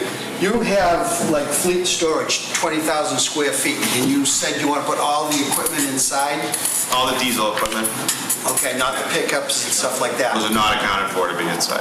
Okay, and some of the equipment? Like the hot box trailers, stuff like the chipper, that's all outside. The loaders, they're gonna... Loaders inside, 100%. All the time, even in the summertime? I mean, they could go outside in the summertime, but it's I mean, really for the what I'm winter getting time. at is, I've been around equipment a little bit. This equipment is made to be outside. Not in the wintertime, because I agree with you 100%. I hate to go outside in the wintertime, even to get in my car, never mind getting on a piece of equipment. And it starts a lot better and it lasts longer. The problem is, if you know, whether you get it inside or not, if the thing's got 2,000 hours on it and it's all rusty, it still ain't worth not anything. As Mr. Smith knows that, because you put salt on it, it doesn't matter how many hours are on. But I'm just wondering if this... Drop it in the sun, it does the same thing. It just burns the paint, it doesn't rot out. Hydraulic hoses, pistons, Dry rot, yeah. But All anyway, equipment should be undercover at the very minimum. it would be nice, but... I hate to say it, winter is our season, right? Winter is what everyone... Right, no, I have no problem. Everyone knows us for. I have no problem with that. Yeah. You know, with the... It's much easier to store the winter equipment off-site somewhere else in the summer than it Like is the to store snow the... plows, like I said before, the snow plows don't have to be in even a covered building in the summertime, you know? Yep. So... And they're not proposed to do that now. Okay. The floor is yours, Mark. It'll be a short. Jonathan and I had a conversation the other day about recent bids that he had, and there's a possibility that the timing on this might be very good from what he was saying. Can you retell that? Yeah, that's another reason why we've been talking about trying to push it. The market is good right now, the price jobs, bid jobs. This is currently a project, what's that now that just did? There's a DPW facility that bids are coming in 2 weeks, and there's 12 bidders on the list, 12 general contractors are bidding, where if you looked a couple of years ago, it would probably be 4. Very low, yeah. We're seeing the same. We're seeing a real great interest right now in the market. There's a lot of hungry contractors that are looking for work. That's not only the general contractors, but the subcontractors that are on there. We just went out to bid, there was 130 contractors in the trades that were looking to be pre-qualified for our work. I know there was a school, I think you guys were working on it too, that came in almost 20% less on the bid. We wouldn't... You can't guarantee that, but That's one of the reasons, though, hot right now. that we want to come back with that bid in hand, so that when our estimate of 27 million comes in at 23, we can show up and say, listen, here's the number, it's 23. Versus if we went not bid in hand, we'd be requesting 27, and maybe it only costs 23, right? But it's much better to walk in with that number and say, you know, here's the all-in. That's why that approach is one that we've, you know, whatever the number may be, that approach is one that we think is best. That's something you won't have at this fall town meeting, however. Not this fall, no, because we're not going for that. But it would be one argument for passing the design phase. And being able to bid. Correct. What were you going to say? As part of that $2.2 million ask, there'll be milestones throughout the next year of milestones in design, and where we would get an official cost estimator, not only from us, but from the design team that have been reconciled, and then work with the committee and the end user on seeing where the market is on all of these divisions, doing rounds of any efficiencies that we can use, any different materials that we can have, trying to get this project down and cost down. So those are opportunities throughout design to work with the committee and the end user to see if there's anything that we can be doing. And those cost estimates are very detailed, so we can go through and see, okay, why is this high? Oh, it's this type of molding or this type of whatever, right? And you start chewing things down with that kind of stuff. An example of this, and we're not going to be this fortunate, is Holden. Holden was built during the pandemic. Yeah. Been right after COVID. Was it 16 million? 18. 18. You should see this place. I've seen it. But it's a blip. Yeah, it's a blip on the radar. Unfortunately, with all your buildings, anyways, it's the outlier. You know, very lucky, But it's, Yeah, they timed that perfect. Yeah. And before any federal funding came through that was subsequent to the building of that. What do you mean federal funding? They didn't get like ARPA funds? All the No, we didn't use any ARPA, yeah. That came later. Yeah, so there were a lot of hungry. Yes. Yes. And then that kind of went away from 2020 to what, 2024? It was probably a 6-month window. Yeah. End of 2020 to... No, I'm talking about when it got really, the bidders weren't as hungry. They were, right now they're say- hungry. I'd say 2021 is when it started, the prices started going up right there. That's when it was fueled by all the federal funding that was pumped. Yes, I understand what you're saying, the ARPA stuff. Yeah. And just yesterday, we had a rate cut, the first of 3 that are expected this year. So, and one early next year is what the speculators are saying anyway. So we're going to be right back to off to the races again, I guess, when these rate cuts come in, because it'll be a full point reduction here. So we're sitting at 4, it'll probably get down to 3.25 in the next, 60 to 90 days is what's projected on it. So that opportunity may be very fleeting as well that you're talking about right now.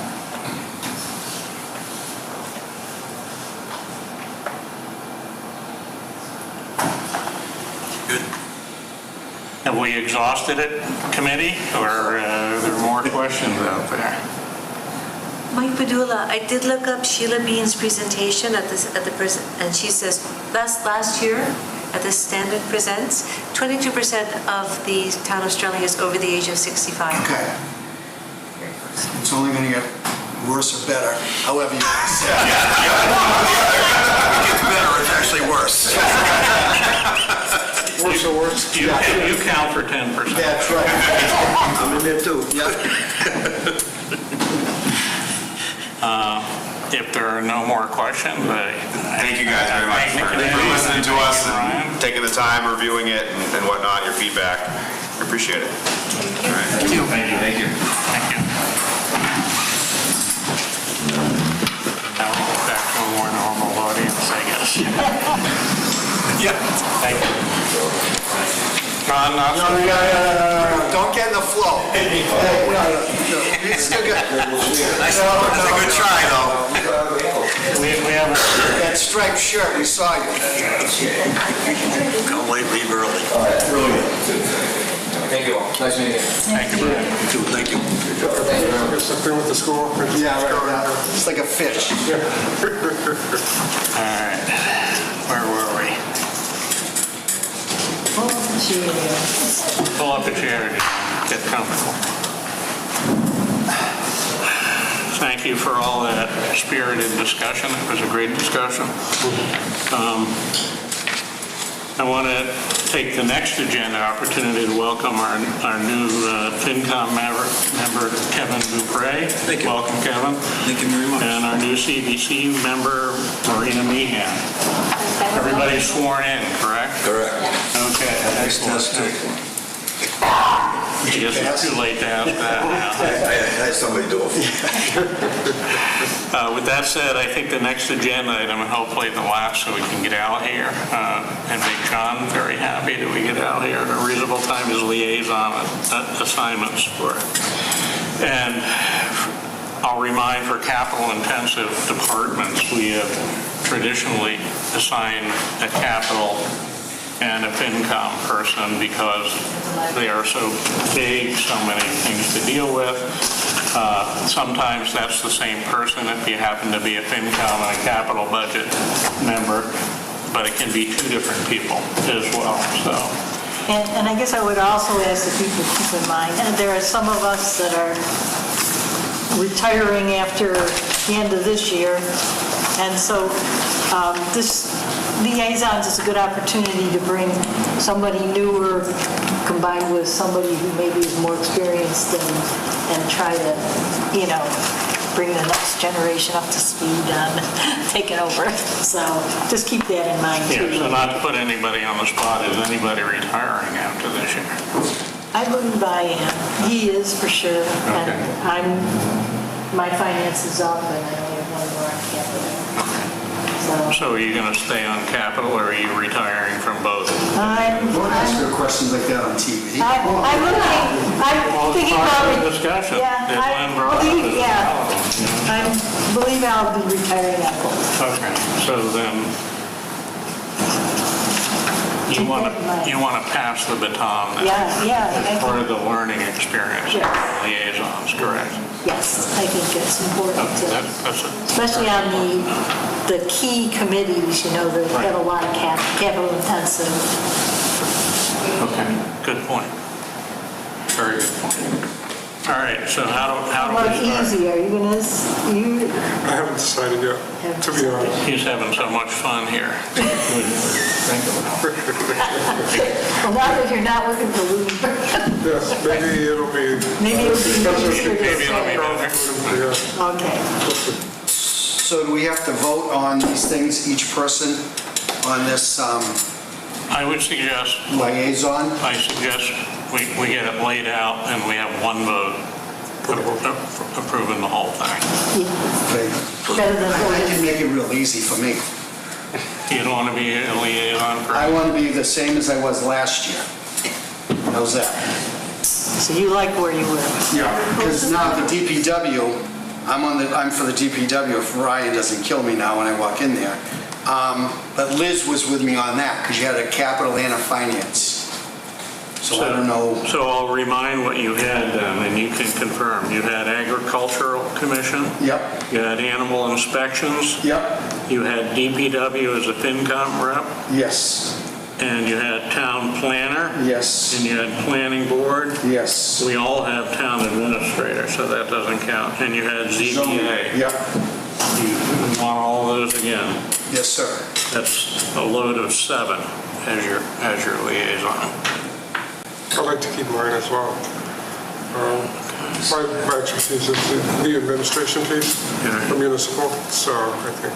Okay, so to reiterate what I think you had last year, as a finance committee member, you had 1835, you had accounting and audit, you had assessors, you had economic development, You might be able to read. you had info technology as both finance and capital, but you're not capital anymore.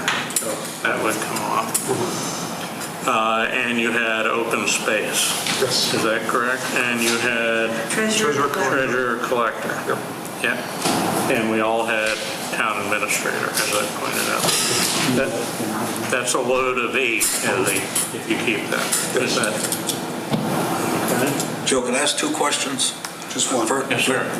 First question is, Mark, you were with the DPW, the committee, or were you on the? I'm on the committee. I'm one of 5 on the committee. On the building committee. building But he committee.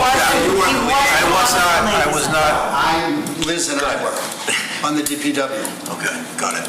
Yeah, I was talking to Joe. Would it make sense or not make sense for me to work with Mike on the DPW liaison? So that's on the table now, because I think it's a very valid question, given the amount of time you spent. Yeah, it would be good for Mark because he knows more of it than I do. Right, it would make no sense for us to change him out at this point. Right. I mean, But I think unless you don't want it, then it's a different animal. He's going to be off at the end of this year, so the question would be, do The you end of want... this year or? Or 26. Well, in other words, this time next year, I'll be gone. Yeah. So, Aged out. I mean, he would stay on the building committee through the end of this year. The question is, do we want Mike and somebody else, plus Mark staying on the building committee, or... Yeah, as far as DPW goes, I would like to, have people think about, would they like to start moving into my role or roles and, get to know these guys and I'd like to take it through, I want to definitely stick with it through town meeting. But I think it would be good if people think that that's something they'd be interested in, to start coming to some of the meetings and then take over for me. Well, that's why I'm asking. Yeah. Is that something you'd like? Yeah, I mean, it's something that I probably know more about than any of these other things that are on here. Well, then maybe you should be liaison. Thing is, there's going to be 2 from the finance, Yeah, don't you have to have somebody from the Capitol? Neither are you on capital? No, he's only on the finance with me. And you're only on finance? Only on the finance. So there you go. And no, I don't want to be on the The Capitol. two of you need to discuss who wants it first. No, yeah, that's fine. He's already there, then I'll just leave him. He's fine. Kevin, maybe if you get on capital. That's fine. No, No. Didn't the lady... Can't do it.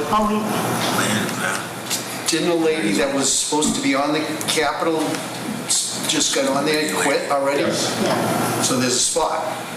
Yes, there's one open position on capital. Yeah, there's an open capital position at this point. But it can't be on both finance and capital. It's an open position for capital only. Got it, okay. That's, So maybe a way to go is to hear from Marina and Kevin what you would be interested in. And we take it from there. At least that way we understand what interests you on the liaison piece. well, if you could, my second question, after asking Mark that, is what is the responsibility, and I'll just say that I'll take the police and fire, or fire and EMS or the police department. What's the responsibility? Meet with the police chief, that you go to the meeting, or just... We have a resident expert here. There you go. Yeah, So so- that's important. For fire, at any rate, the liaisons met with the fire chief, went through his budget and his capital requests for the year, and tried to understand what was driving his budget or capital concerns. So sometimes it would be asking for information about how many times they did mutual aid versus whatever, So it was kind of getting into the details of the fire department and understanding how they operate, things like the ambulance fund and how that flows into there. So it's basically understanding their budgets and then making a recommendation to the select board and the town meeting as to whether you approve or disapprove of their budget or their requests. In addition to what Lynn said, and with respect to the two departments you identified, Kevin, fire and police are the two you mentioned. My observation, and you can correct me, I thought both of them were extremely well organized in terms of their department requests and their budgeting process on it. So there's a lot of Q&A about the need, can you move this off? But they have their act together quite well in terms of coming to the town with requests every fiscal year. Right, so in the course of the fiscal year, there's obviously 12 months. Does it meet with them once a month, or does it meet with them, the last 6 months going into the budget? It comes together in the tail end of the calendar year. Okay, you'll find capital coming together. The town operating budget comes together and is required by January 15th to come together. So our busy time really, from a liaison perspective, is that December through March timeframe. All right, and who, if I did police and then fire EMS, who would be the person from Capitol that would be doing that? Do we know yet? No, that's what we're trying to decide today. Okay. There's a little mistake in the liaison listing.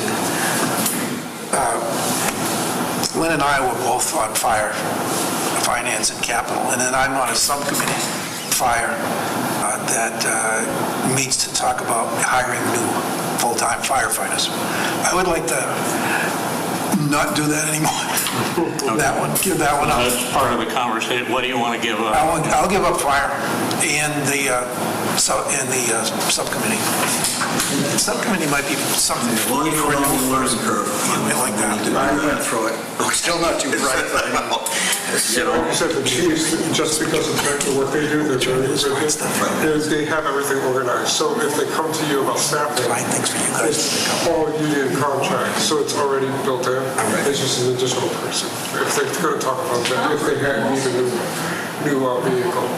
They approved, they actually really good. Maybe she went. Again, I watched Tom Kokonak do the presentation. And basically, he's giving the town a 5-year window. He's letting you know that 5 years from now, we've got X amount of people that we need to change over because it's mandated.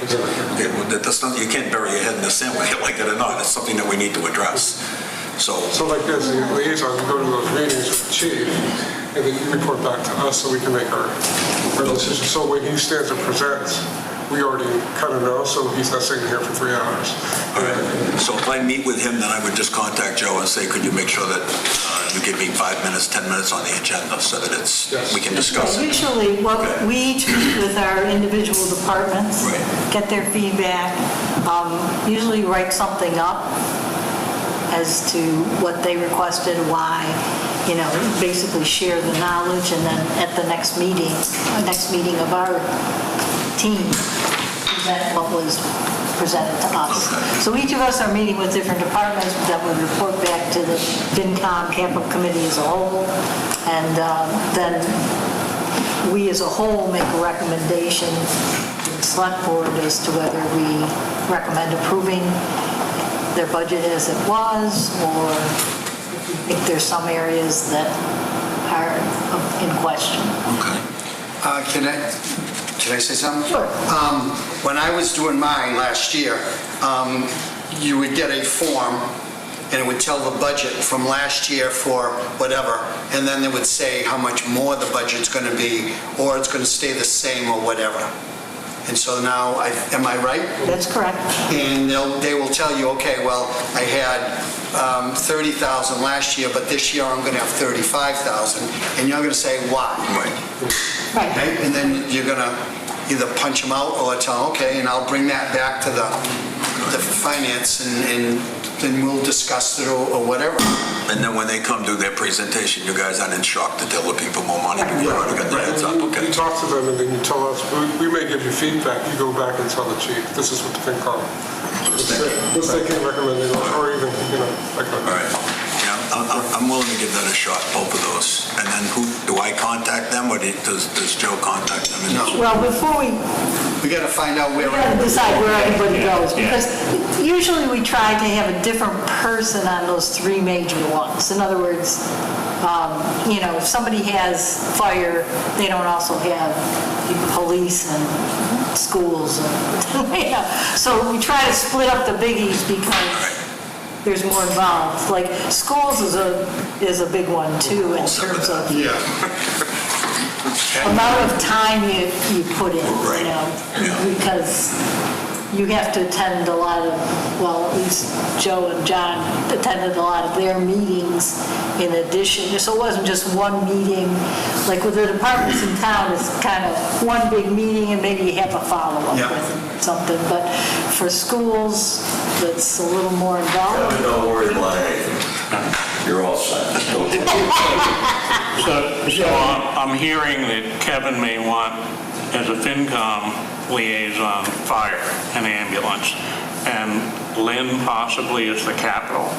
Yeah, I would kind of like to stick with capital just so that I can share because it was kind of involved, and they do have potentially a new fire chief now, and I was on the meeting with him, so there's a lot of information I'd like to share. Okay. So. Can we make a suggestion to streamline this? You go by department and just discuss who wants what at each department. So we start with the first one, just go down the list. We can do that. We're kind of jumping around, it's going to take forever, I think. Okay. I'm just, it's almost 7. Well, it's not easy to do. So if we just start at the first department, just work our way down. So 1835, presently we have myself for capital, and we have Ezzy for finance committee rep. I would not like to do the capital this year for the 1835. It's very lightweight. If somebody else wants to pick that up. Oh, I don't mind doing that one. Sarah? And actually, I wouldn't mind if somebody wants to take it. It's very easy, as well for FinCom. It's One of the I'll keep things, it, but if somebody wants that I think on capital that we don't do a good job on in our 5-year planning is buildings. You know, I'm not even there yet, but I was going to ask if we have a 5-year capital plan. we have 5-year plan for equipment, but nothing for the building. You know, so I think that I'd like to see more emphasis put on our buildings and what is really required maintenance-wise and that kind of thing, so that kind of background would be great. So I heard a muted cry from Ezzy that maybe he'd be willing to give up. Yeah, it's very late, so it might be good for a new person. Okay, so 2 new people, 1 capital, 1 FinCom? We have a capital with Sarah volunteer. Oh, Sarah volunteered, yeah. No. I have to go. Okay. Thank you, Val. Yeah, it's taped, so I can get the finish of it on the tape. We're on air, so we'll all be there for you. I appreciate it, Tom. Now, Joe, you're doing this thing in your mind, I know you're gonna email this thing after you Real fill it. time. Huh? I'm doing it real time. Right, so I'll get it, I don't have to mark this thing off. You don't have to mark You're anything. awesome. You are something else. So I'm going to try and do it anyway. Trustee Snowden? it's going to be, instead of easy, it's going to be Kevin It has to be on 1835? It has to be a finance person if you're going to replace Ezzy on it. Nobody else wants it, I'll take it. It's very So late. any other finance committee member can do it. Kevin, would you be interested in that? In the 1835? Yeah. Yeah, I'm all set, thank you. You don't want it? I'm not saying another word on tape. All right, Okay, I'll keep it. all right. keep it. All right, next is accounting and audit. That's a finance-only position, there's no capital there, and you indicated you wanted to keep that. Agricultural Commission, Mike Padula has it as a finance committee, there's no capital. You want to keep it, Mike? Like I said earlier, everything I got from last year, I'll take. Animal inspections, it's a finance only. Mike currently has it, you want to keep it Yeah. or trade it? What am I looking at? Animal inspection. No, I want that. Okay. Isn't that under police, though? No, that's It is part of Oh, police. control, I'm sorry. Animal control. Inspection, I'm sorry. It says see police. Assessors is a finance-only position, no capital involved there. Okay, you'll keep that? Okay. Board of Health. Currently has nobody. It's a passion of mine. If nobody else wants to volunteer for it, or if somebody does want to volunteer for it, I'm willing to say I'll pass on Your that. name is on here. Yes, he is. It just, he's saying if anybody else wants it. Are you saying you don't want it? No, he likes it. He likes A it. passion of his. That was pretty strong language. I like it because I am already working with Rich Lane on the audit for that. So if nobody else is screaming for it, I'll keep it. I don't mind keeping it at all. COA Senior Center. We had capital with Sarah last year. We started it last year. I'd like to continue it this year. I'd like to continue this year. Okay. Do we need a finance person on that? There's nobody on the line there, so yes. Would like to volunteer for that. Why didn't we have anybody last year? With this. We did, we had Liz You took her off. We had Liz Dave last year. Yeah, that's right, she was. I think it should have somebody from, I can do that with her if you want. With Sarah. So you want to sign up? We'll look at the tallies after we're done and see if we need to rebalance here, Okay. because too many people are overloaded. Conservation, that is a finance-only need on that, and that was John Kilcoyne last year. You want to stick with it, John? Yeah, why don't I know Matt? You know Matt? Okay. You got it. Next one is Cultural Council. And I was there, penciled in last year. I'd prefer to give that up. Doesn't sound too complicated. I don't mind putting my name in that one. Okay. Too bad it's called finance because you're familiar. We have a shoe in here on the capital side of that, so Marina, do you want to Yeah.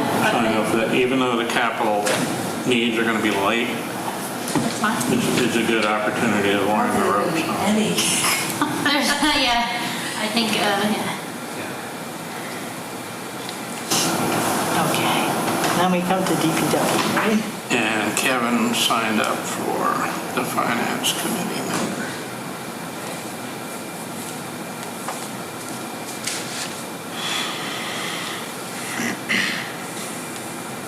I'm coming off of that. Next one is DPW. We have Mike Padula listed under finance for that. We need a capital member, big time on that one. I would suggest that we do both Mark and Marina if she's interested. Yeah, okay. So there'd be three of us? Yeah. Okay. In other words, Mark will still be like building committee, you know, yeah, all three of you. I got a personal interest. There's a lot to learn there. I live on Sweat Hill Road. Oh, When's okay. that happening? I'm terrified of running my bike in front of her house, like, oh. Yeah, it's. So Mark representing capital, Marina representing capital, Yep. and Lynn representing finance. Is that? No, Mike representing Mike, I'm Me. sorry. Yeah. on DPW. We good with that line? So Kevin, I'm sorry, that should be a mistake. you would like to replace me on this building committee? On the building committee? Yeah. No. I was asking if you were on the building committee, if you were there as a finance person from this board. I am. Which I am. That's what I do. I want a 5 on the building committee, and you were talking about your experience, and I think you might be a good replacement for me. Not on that, I mean, Want to do this? No, I don't want to sit with them and come up with a building design. That's what you're doing now with them? No. My role in that, and it would be your role too, would be to report back here, wet blanket, to keep bringing up how we're going to pay for this. Not too many bad, like I said, it's very friendly, and report back to them what we say. I always give Ryan a heads up. We have there's 2 meetings a month, and I give Ryan a heads up about what we talk about, good and bad. Right. So I was just thinking Do they it have a might be. consistent night that they meet? No. Like, I know that the DPW meets the second Tuesday or the first Tuesday of every month. And now I'm hearing there's a second meeting also. I don't know, would you like to take over that role? Who? Me? Yeah. Even Owl? Kind of. I'm just throwing that out as I think it would be a good idea to bring somebody along. I don't have a problem with being the finance liaison to the DPW. If you guys are telling me that I'm not going to be overwhelmed with fire and ambulance, I don't want to get in over my head here, and then all of a sudden I'm a failure. And That's what we're talking about. Because Mike wants to stay on DPW. I want to stay on DPW as a liaison. I don't want to get in the other meeting thing. Again, it's too late, I think. Unless you're completely... No, I would It's too late for suggest... what? to start getting involved where you're involved with the building committee. Right. Involved just as a, not in every meeting observer, but to kind of work your way into it. It'd benefit them too, Me there? With me there, it'll benefit them? Yeah, you'll be fine. You don't know me very well. Two for the building committee and 1 for... How about The Marina? DPW. Can she come to this building? Because she's Anybody the can. capital. You don't have to, we can wait on that too. Maybe things will change. I plan on staying on that committee. Yep. And now I'm going to For be the on... balance of the year. Yeah, and now I'm going to be the liaison for capital. Is that what we're saying? No, really, this is, you and Marina both are like the liaison for capital. So when he talks about his budget and capital for the year, and Yeah. putting together the 5-year plan, you see the 3 of you, Mike, and the 2 of you. You're welcome to opt out, Mark, on that. You're welcome to opt out on that capital assignment for DPW. And you just stick with the committee if that's what you Yeah, like. I can do that. Okay. So So we're talking about Marina being... Marina. Capital liaison. So it's Marina and I on the liaison for the DPW. Correct. And Mark staying where he is Correct. on the committee, building committee. Correct. And as that moves along, we may bring somebody else in to start. Yeah. Okay. It's been Monday, Kevin, it's been Mondays, 6. Okay. Economic development, we have a finance rep in Ezzy right now. You keep that? Okay. Facilities, we have both a capital and a finance rep. We have Lynn Shepherd currently on capital, and we have Mark on finance for facilities. Would we like to do any swaps there? Mark, if you want to give that up, and for the same reason, I would be with Lynn with fire EMS, and then I would be with her on That's probably the easiest. Chuck Goss is exceptionally easy and good to deal You want with. to keep that one? No, okay. No, like I say, I'm phasing out, so yeah. Okay. I think that would be excellent. So Kevin will move to facilities as the finance rep. Lynn, are you going to stay as capital, or would you like to negotiate? No, I'll stay as capital. Okay. Like I said, we'll get down to the bottom. We'll look at the tallies here and see if people are overloaded. And I have a folder full of stuff I can give you from the meetings and what progressed. So I get you up to speed, but he's really good to work with. We have, for fire and ambulance, the same lineup. Lynn on capital, and we have Kevin on finance. I So think we had Lynn is decided. finance there as well? You finance and capital for them, or just? I'll be just capital. Okay, so on this old sheet, it says FNC, so, okay, got it. Next, we have historical commission. We have Sarah currently as the capital rep on that. Is that something you desire to keep, Sarah? I need to catch up. I don't think they met once last year. Yeah, they don't meet all that often. They don't spend their money, They don't spend the money, right? and I don't know what to do about The it. money gets appropriated. You can just remind them, hey, spend your money, otherwise it'll get clawed back eventually if you don't spend it. How about a finance rep on that? It's got me penciled in. I don't mind. I like working with Kathy, but if somebody else wants that, I'm willing to. Excuse me, Joe, do these people feel left out if nobody goes and looks at a $5,000 a year budget? Do we really care?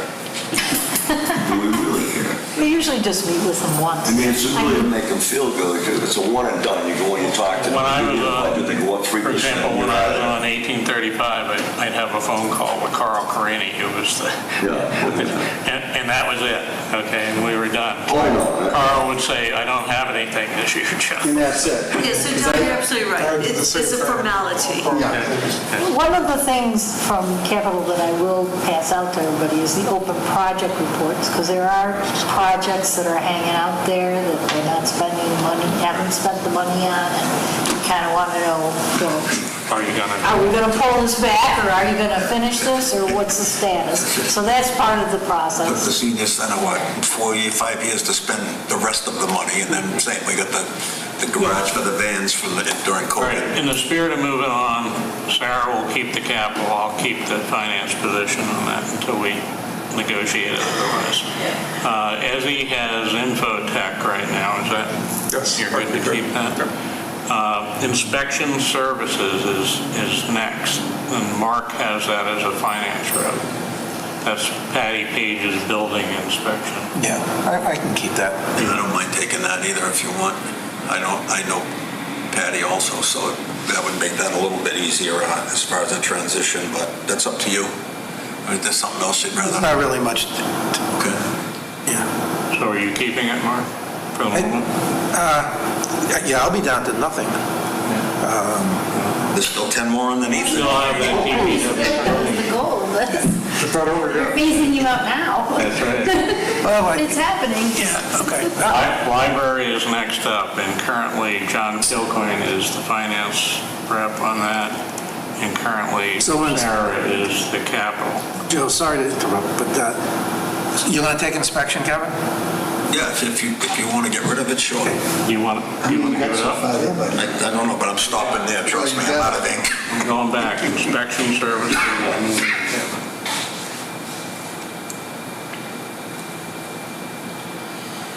And your load just got light, Mark. I don't have a load. Because you're carrying a heavy load right now with that building committee. Yeah, exactly. Did we get through library? No, because the library will be wanting to discuss a new roof, so it's going to be a little more heavy lifting this time. I'll stay with library, but I really want to work with... As the capital rep, you're staying with library. How about... Unless you want it? Okay. It's all yours. How about as a finance rep? John, you have it now. Yeah, that's fine. It's fine, okay. Next one is moderator. It's penciled in as me because I talk with Rich a lot. Other than his tabulator machine last year for $200, he didn't have any real needs. So. Anybody want to grab that from me, or? Okay. Monty Tax School. John Kilcoyne had that last year as the finance committee rep on that. I'll do it again. It was a waste of time last year, but only because I know Bill, but he never got back to me, and they came in with zero increase anyway. And they pretty much low every year, so I'll call him and make the phone call.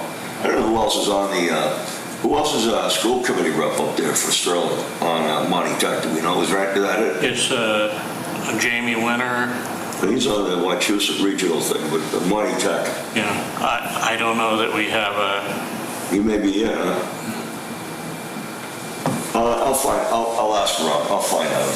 He may still be the guy, you know. I run into him occasionally on greener pastures. So I'm leaving you as the finance rep on that until we decide otherwise. Open space is currently Ezzy. Keep it, or if somebody wants it. Yeah. It doesn't matter. I think you should consider it Ezzy because you've already got a lot of things here. Yeah, I'm okay with giving it up. Who wants open space? Take that, Mark? Chuck is a good guy. I don't know if anybody talked to him before. Open space, what does that consist of? It's like zoning, recreation, it kind of all comes together in conservation, so it's like all encompassing, really. They did the trails and stuff like that, right? I suppose, I mean, if nobody's going to take it, I'll take it if you want. Yeah. You want it, Mike? Sure. It's not heavy. You got it. And Ezzy, you lighten your load a little bit, which is a good thing because you had too much. Town planner is Mr. Padula. You want to keep it? Yep. Yes. Planning board is finance, Mr. Padula. You want to keep it? Yes, sir. Yes. Did I hear somebody vying for that position? I don't know, John's over there. John. He wants to get out of here, go play golf. All right. Police animal control dispatch is a big one. We have finance committee member, Mr. Kilcoyne, on that right now. I'll continue with that. Okay. How about I don't know if there's somebody from Capital, but I could do both, I guess, but just a matter of getting the spreadsheets from Sean, because Liz get run all that stuff, and I don't do it, I'm not gonna do it, so somebody's gotta come up with it. I'll help out with that. I'm sure he has it. But I would offer up that maybe we assign Marina to that as well for the capital piece, and Marina can help you organize that because she's a She can teach you. She knows the computers, that's right, it's good. Is that good, Marina? She can do pivot tables. Oh, yeah. Yeah. Oh, we're on Stop marketing. You have a lot of things. You can make it too. Sarah's a whiz. Recreation, we have a new recreation director, Tyler Reel. I haven't met Tyler yet. But today we have Lynn for capital, and we have Mark for finance on that. I'll stay with that. Yeah, Mark's looking kind of empty in his column right now. How about you, Lynn? Yeah, I'm okay with recreation, sure. Their needs are relatively light. I've been the select board liaison for finance for 3 years now. I don't mind keeping it, or... I think as the chair, the chair should be the liaison. That's just my opinion. Okay. Yeah. Go to the meetings, which is wonderful. It's a lot of meetings. A lot of meetings to go to, yeah. I will remind, we are all liaisons for the town administrator since Bill comes to all our meetings here. Town clerk and elections. I've been both the finance and capital rep on that last year. I don't mind that role, but I'm willing to offer that up. I would say, Marina, maybe that's another good opportunity. I wasn't paying attention. Which one are we on? What? Town clerk. Town clerk. Thank you. Town clerk and elections. Okay. Her as the capital rep? Yeah. Sure. What is entailed with that? I mean, I am. Capital needs are relatively light. It's boiled down to, in the past years, new voting poll pads, they call them. Oh, I love those things. The tabulators and things like that. So it's mainly election-related needs that come up on that. You're good with that? Yeah. I want to get you in the flow here, Marina, so that's great. And how about a finance rep on that, because there's a budget aspect too. I'll do that. You want to do that? Yeah. Okay, all right. You're back up there. You did.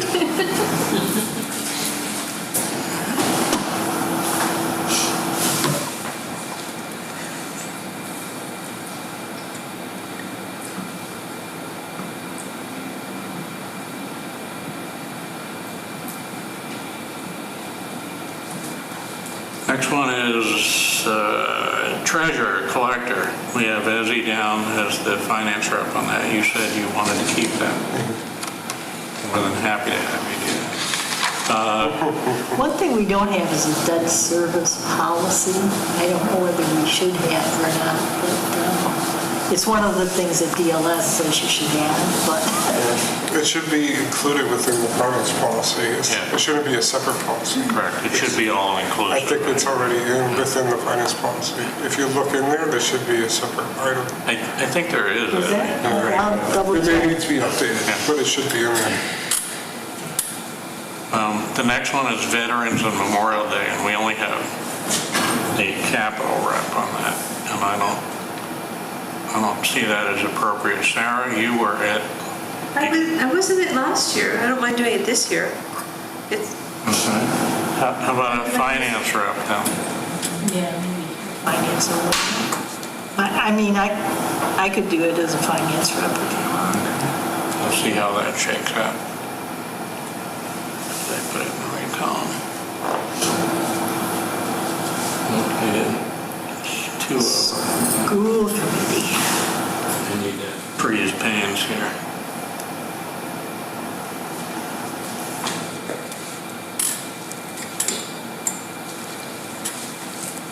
And school committee. Yeah, I got it. I think we have John and Joe on that. Yeah, you want to call one of you capital just for the hell of it? It's really all Yeah, after he finance. does this whole Is thing, it all you need one of these. If you print it, it tells you how many communities. And the only last one is zoning board of appeals, and I think we have Ezzy down for that. Or Zoning board of appeals? that's Mike. We have Mike for that. All right, we're done. Here's the tally. I'm going to call this Brian.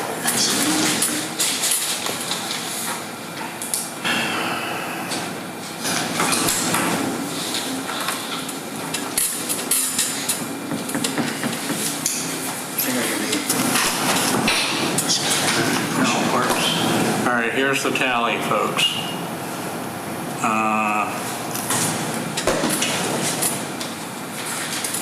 Capital totals. Lynn has 3. I'll start by going by name. King has 0 capital and 7 FinCom assignments, according to this. Next one is John Kilcoyne has 7 FinCom assignments, 0 capital assignments. Lynn has 3 and 3, 3 capital, 3 finance. Mark has 3 capital, or 3 FinCom assignments, 0 capital.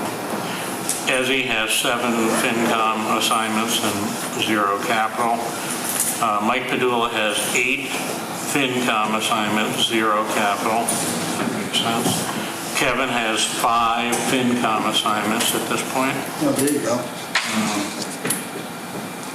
Sarah has 6 capital assignments, and Marina has 5 capital assignments. Not tremendously out of whack, so.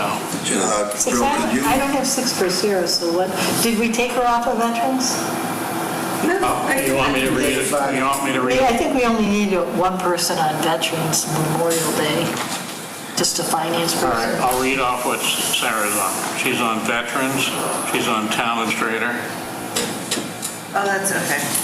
she's on Library. Okay, I took her off of Veterans because I thought when you put She's my... on Library, she's on Historical Commission, she's on COA Senior Center, Okay. and she's on 1835 Town Hall. That comprises her. Joe, I missed Do you one. really want a capital on Veterans Memorial Day? We can take it off. It seems Isn't that kind of a cut? overkill. But, yeah. Joe, I missed one of my assignments. I only have 4 here. So I have Cultural Council, Facilities. Let me get to your column. Okay. Facilities, fire and ambulance, inspection services. Yeah, All and right, Cultural. you show 5. Town Administrator, Oh, we all so have- that's everybody. Got it. That's the 5th. Got it. Inspection Services, Fire and Ambulance, Facilities, Cultural Council, Even if we're not on anything, you're still on 1. and that's it. Oh, okay. Exactly. Okay? I have a quick question. So now Sarah has 5 capital, Marina has 5 capital. Question? On this, I'm probably missing the fire here. We have, who's the fire chief now? Is it still Dave Hurlbut? Currently Dave Hurlbut. Oh, he's still there then? No, he retired. Okay, he He's retired. retired. He's Should be retired. changed on this right there, right? He's retiring, he hasn't retired yet. Okay, that's right, okay, so, He's still there. I saw him today. He's still Yeah, there. he's still there. Okay. Still there. okay, what I'm saying We is, have a candidate. We have a candidate that they, Bill has to finish. Oh, okay. Voted on by the select okay, so board. Lynn knows that, okay. Yes. Yeah, She knows more than I do. Okay, that's all I wanted to know okay. on that That's it? particular thing. So is this a print? Are we ready? I will make a motion that we approve the liaison assignments as scribed here. Second. To be subsequently sent out electronically to everybody on the team here for final confirmation. Yep. Do I have a second? Second. All in favor? Aye. Aye. Aye. That was our last order of business. Can I ask a question before you? We're gonna do it separately. And we lost our entire audience. You still rocked it. 716 is done. We shut off the, on at 7:16? So where does, I slammed this again, but first we have tonight's to discussion go go to now? adjourn. It's just, I mean, it's out in the public. Well, not this discussion. I can't imagine the 6 people at home watching paint dry, not this. This wasn't exactly exciting. The first part was very educational, but as far as a recommendation or just, we just sit back now and just let the whole DPW thing play itself out. We don't talk to the select board, we don't talk amongst ourselves till we, where we're at. That brings me to my next topic, which Oh, perfect. Sorry. is a great lead. We had to get through this tonight. Yep. Thoughts about having another meeting. Now, to give you a lineup of what I know is happening right now, on the 24th of September, the Select Board is getting essentially the same presentation that we received tonight. following that or before that, we as a team, our responsibility is to advise and recommend to the select board. So do we want to have a separate meeting to set up a discussion around that? It's not on the agenda tonight, so we can't decide, okay? But we can spin up another meeting either before or after select board to frame our recommendation. When's the select board meeting? Next Wednesday. 24th, next Wednesday. Okay, so we'd have to do that before that. If you want to offer the recommendation at that meeting, we would have to, otherwise it would be 2 weeks out from that. Can we just take a vote right now? Can't because it's on the You agenda. can't, it's not. Oh, I'm sorry, okay. Right. I would love to, but we can't. When's our next meeting? Our next meeting is a month out, so let me open my magic calendar here and get that. October 22nd. Wait, really? Let's see. No, he made that up. I have the 16th. It's probably the 16th. That's the 16th of October. Is it third Thursday? All right. Other fun facts to know, the warrant Third one. The warrant closes on the 8th, okay, of October. Don't we vote to recommend any money articles anyway? We will, subsequent to the warrant closing, we will have an opportunity at our 16th meeting, and we will cast a vote on anything that has money associated with it. And that's what I, referenced in passing with Bill when he was talking. So I guess my question is, if we want to recommend to the selectmen at that meeting what we talked about tonight, we got to have a meeting, next week? Yeah. They will have another select board meeting on the 8th, okay? So our opportunities are either to frame a recommendation before the 24th or before their next meeting on the 8th. And do we have to be on their agenda? We do not technically have to be on their agenda to write a written recommendation and send it to them all. So that is the next topic. So they're not coming back with any additional plan whatsoever, it sounds like. They're not going to change anything. Everything is locked down and they're just going to roll it. That's how I. We don't know that, right? You don't know. That doesn't mean that our recommendation can't recommend that they do that, okay? Right, we have to base our decision on what we know right now, not what we think they're going to change or, but... We have the opportunity to basically recommend what the Finance Committee and the Capital Committee wants, okay? The Select Board can choose to listen to it, they can choose to ignore it, up to them, okay? But our role is advisory, okay?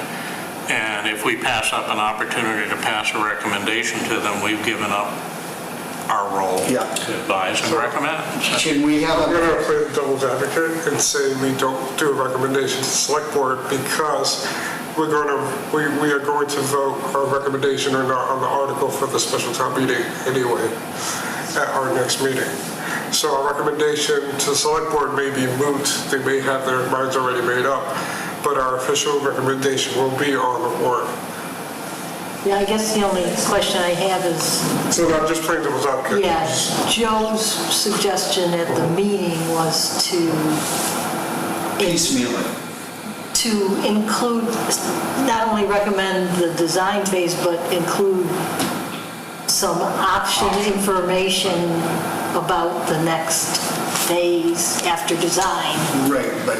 And maybe put it on the election ballot, which would mean the select board would have to talk about it at the next meeting.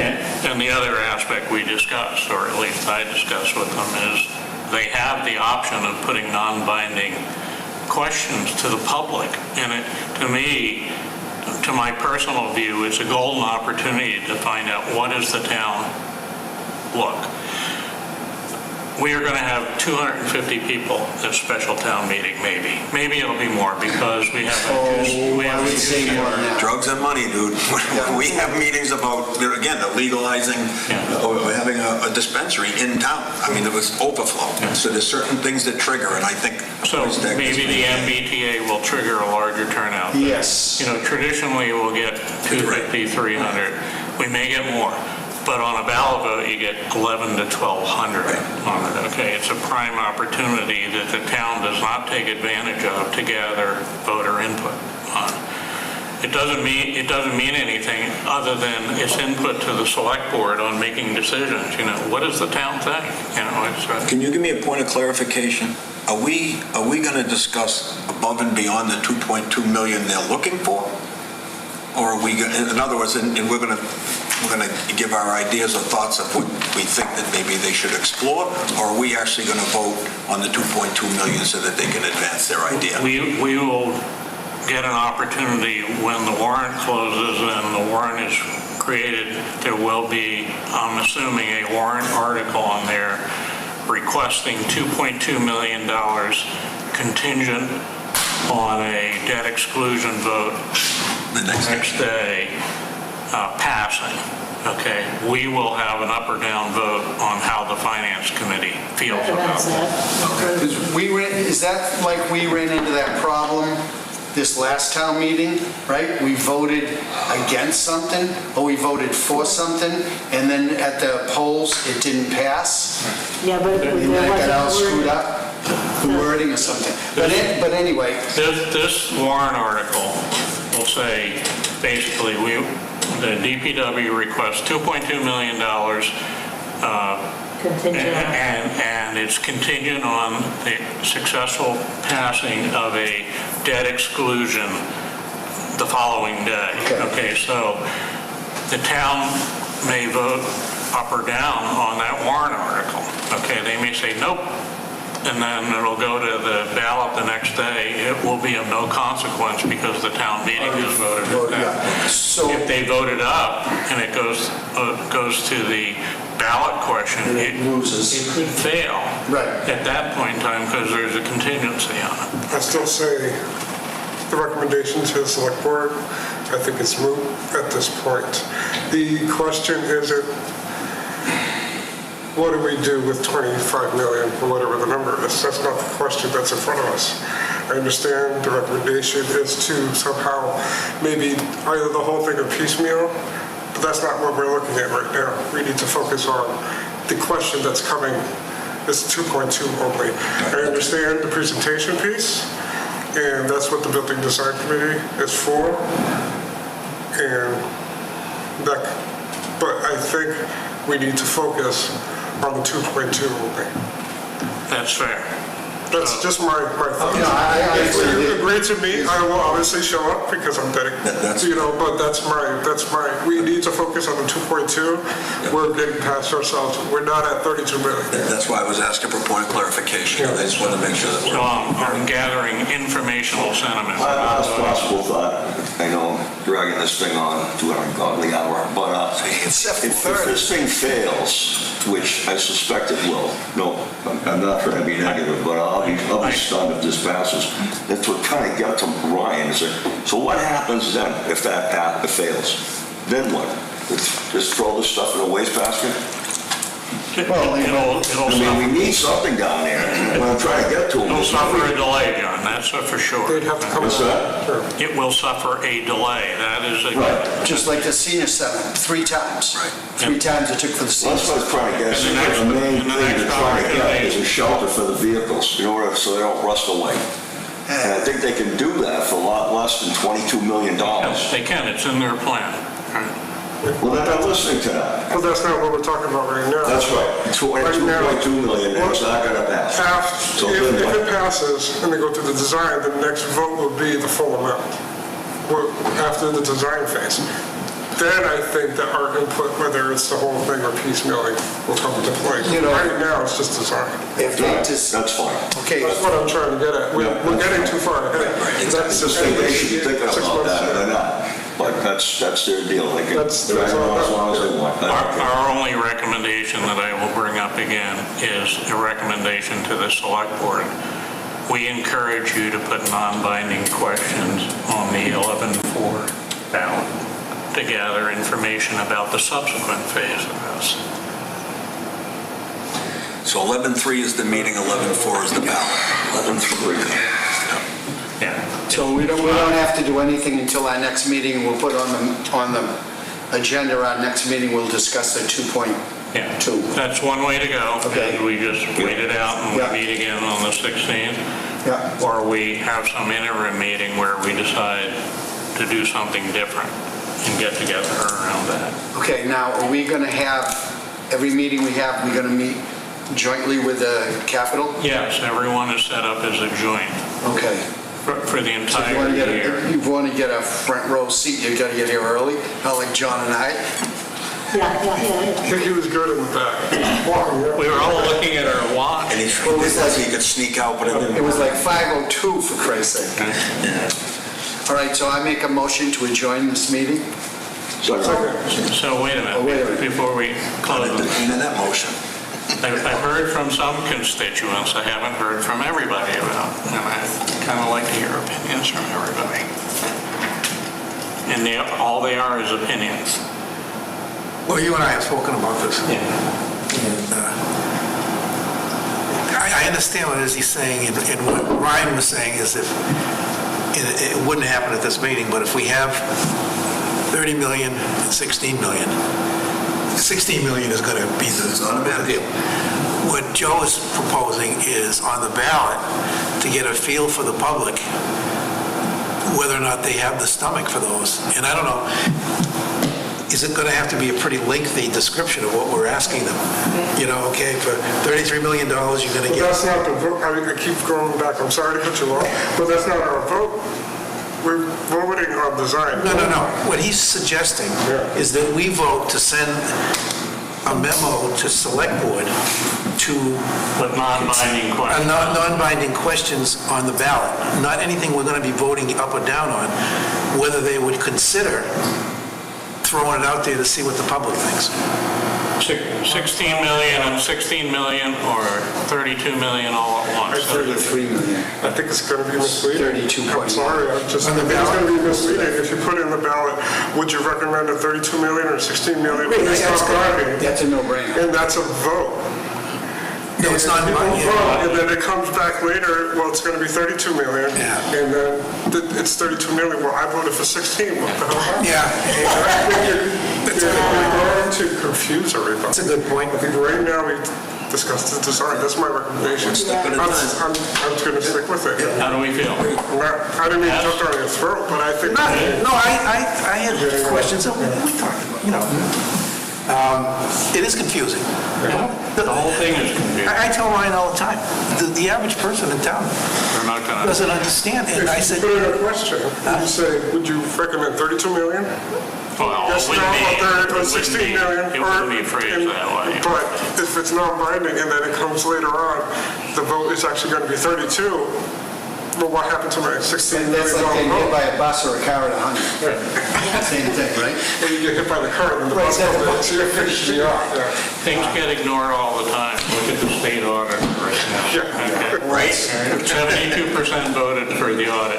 For something that they just refuse to happen, which go, what are you hiding? Just saying. I don't like the idea. think that if we tried to have a It's meeting still on the air. next Tuesday, Oh, shit. that we would have a hard time agreeing on what these non-binding questions should even be. And I do agree that I think they'd be confusing. And if we did agree on it and we wrote it and sent it to the select board, they sat in this meeting and heard those same things, and I think they would pretty much ignore it, to tell you the truth. So I don't really think it's worth meeting and trying to come up with these questions. It's just- Similar? Yeah. Okay. I missed the discussion of the question. I apologize. Drink a lot of water. But after listening to the discussion, I think you're right, Linda. And I think you're right, Ezzy, that it would be misleading. I do like getting data. I mean, I'm a data specialist. I just don't think that we can get what we want from a ballot question. You never can get what you want. This is true, especially at the ballot box. And I'm back to the same thing. I think they're just pushing this thing through too fast, but that's my opinion. Well, We didn't do it before. We had a lot of Q&A. It's all filmed for the town, okay, and that's the benefit of that. So, and we've had a healthy discussion about this at the tail end, which is part of the process here. Yeah, and I don't go along with, if you don't do it now, it's gonna be more money next year. You have no clue what's gonna happen. Yeah, so what's the stock market gonna do 2 years from now? Every year, Who knows? every year we're funding a new truck. So, Right. why didn't we fund that truck a year ago? You know, So, back to the same thing. You're gonna buy a house, why don't you buy a house with 10 rooms instead of 2 right off the bat, you know? But So, can I have a motion to adjourn? Well, that was quick. to adjourn, right? Right, John? I'm taking John's space. Adjourn both meetings. Second. All in favor? Aye.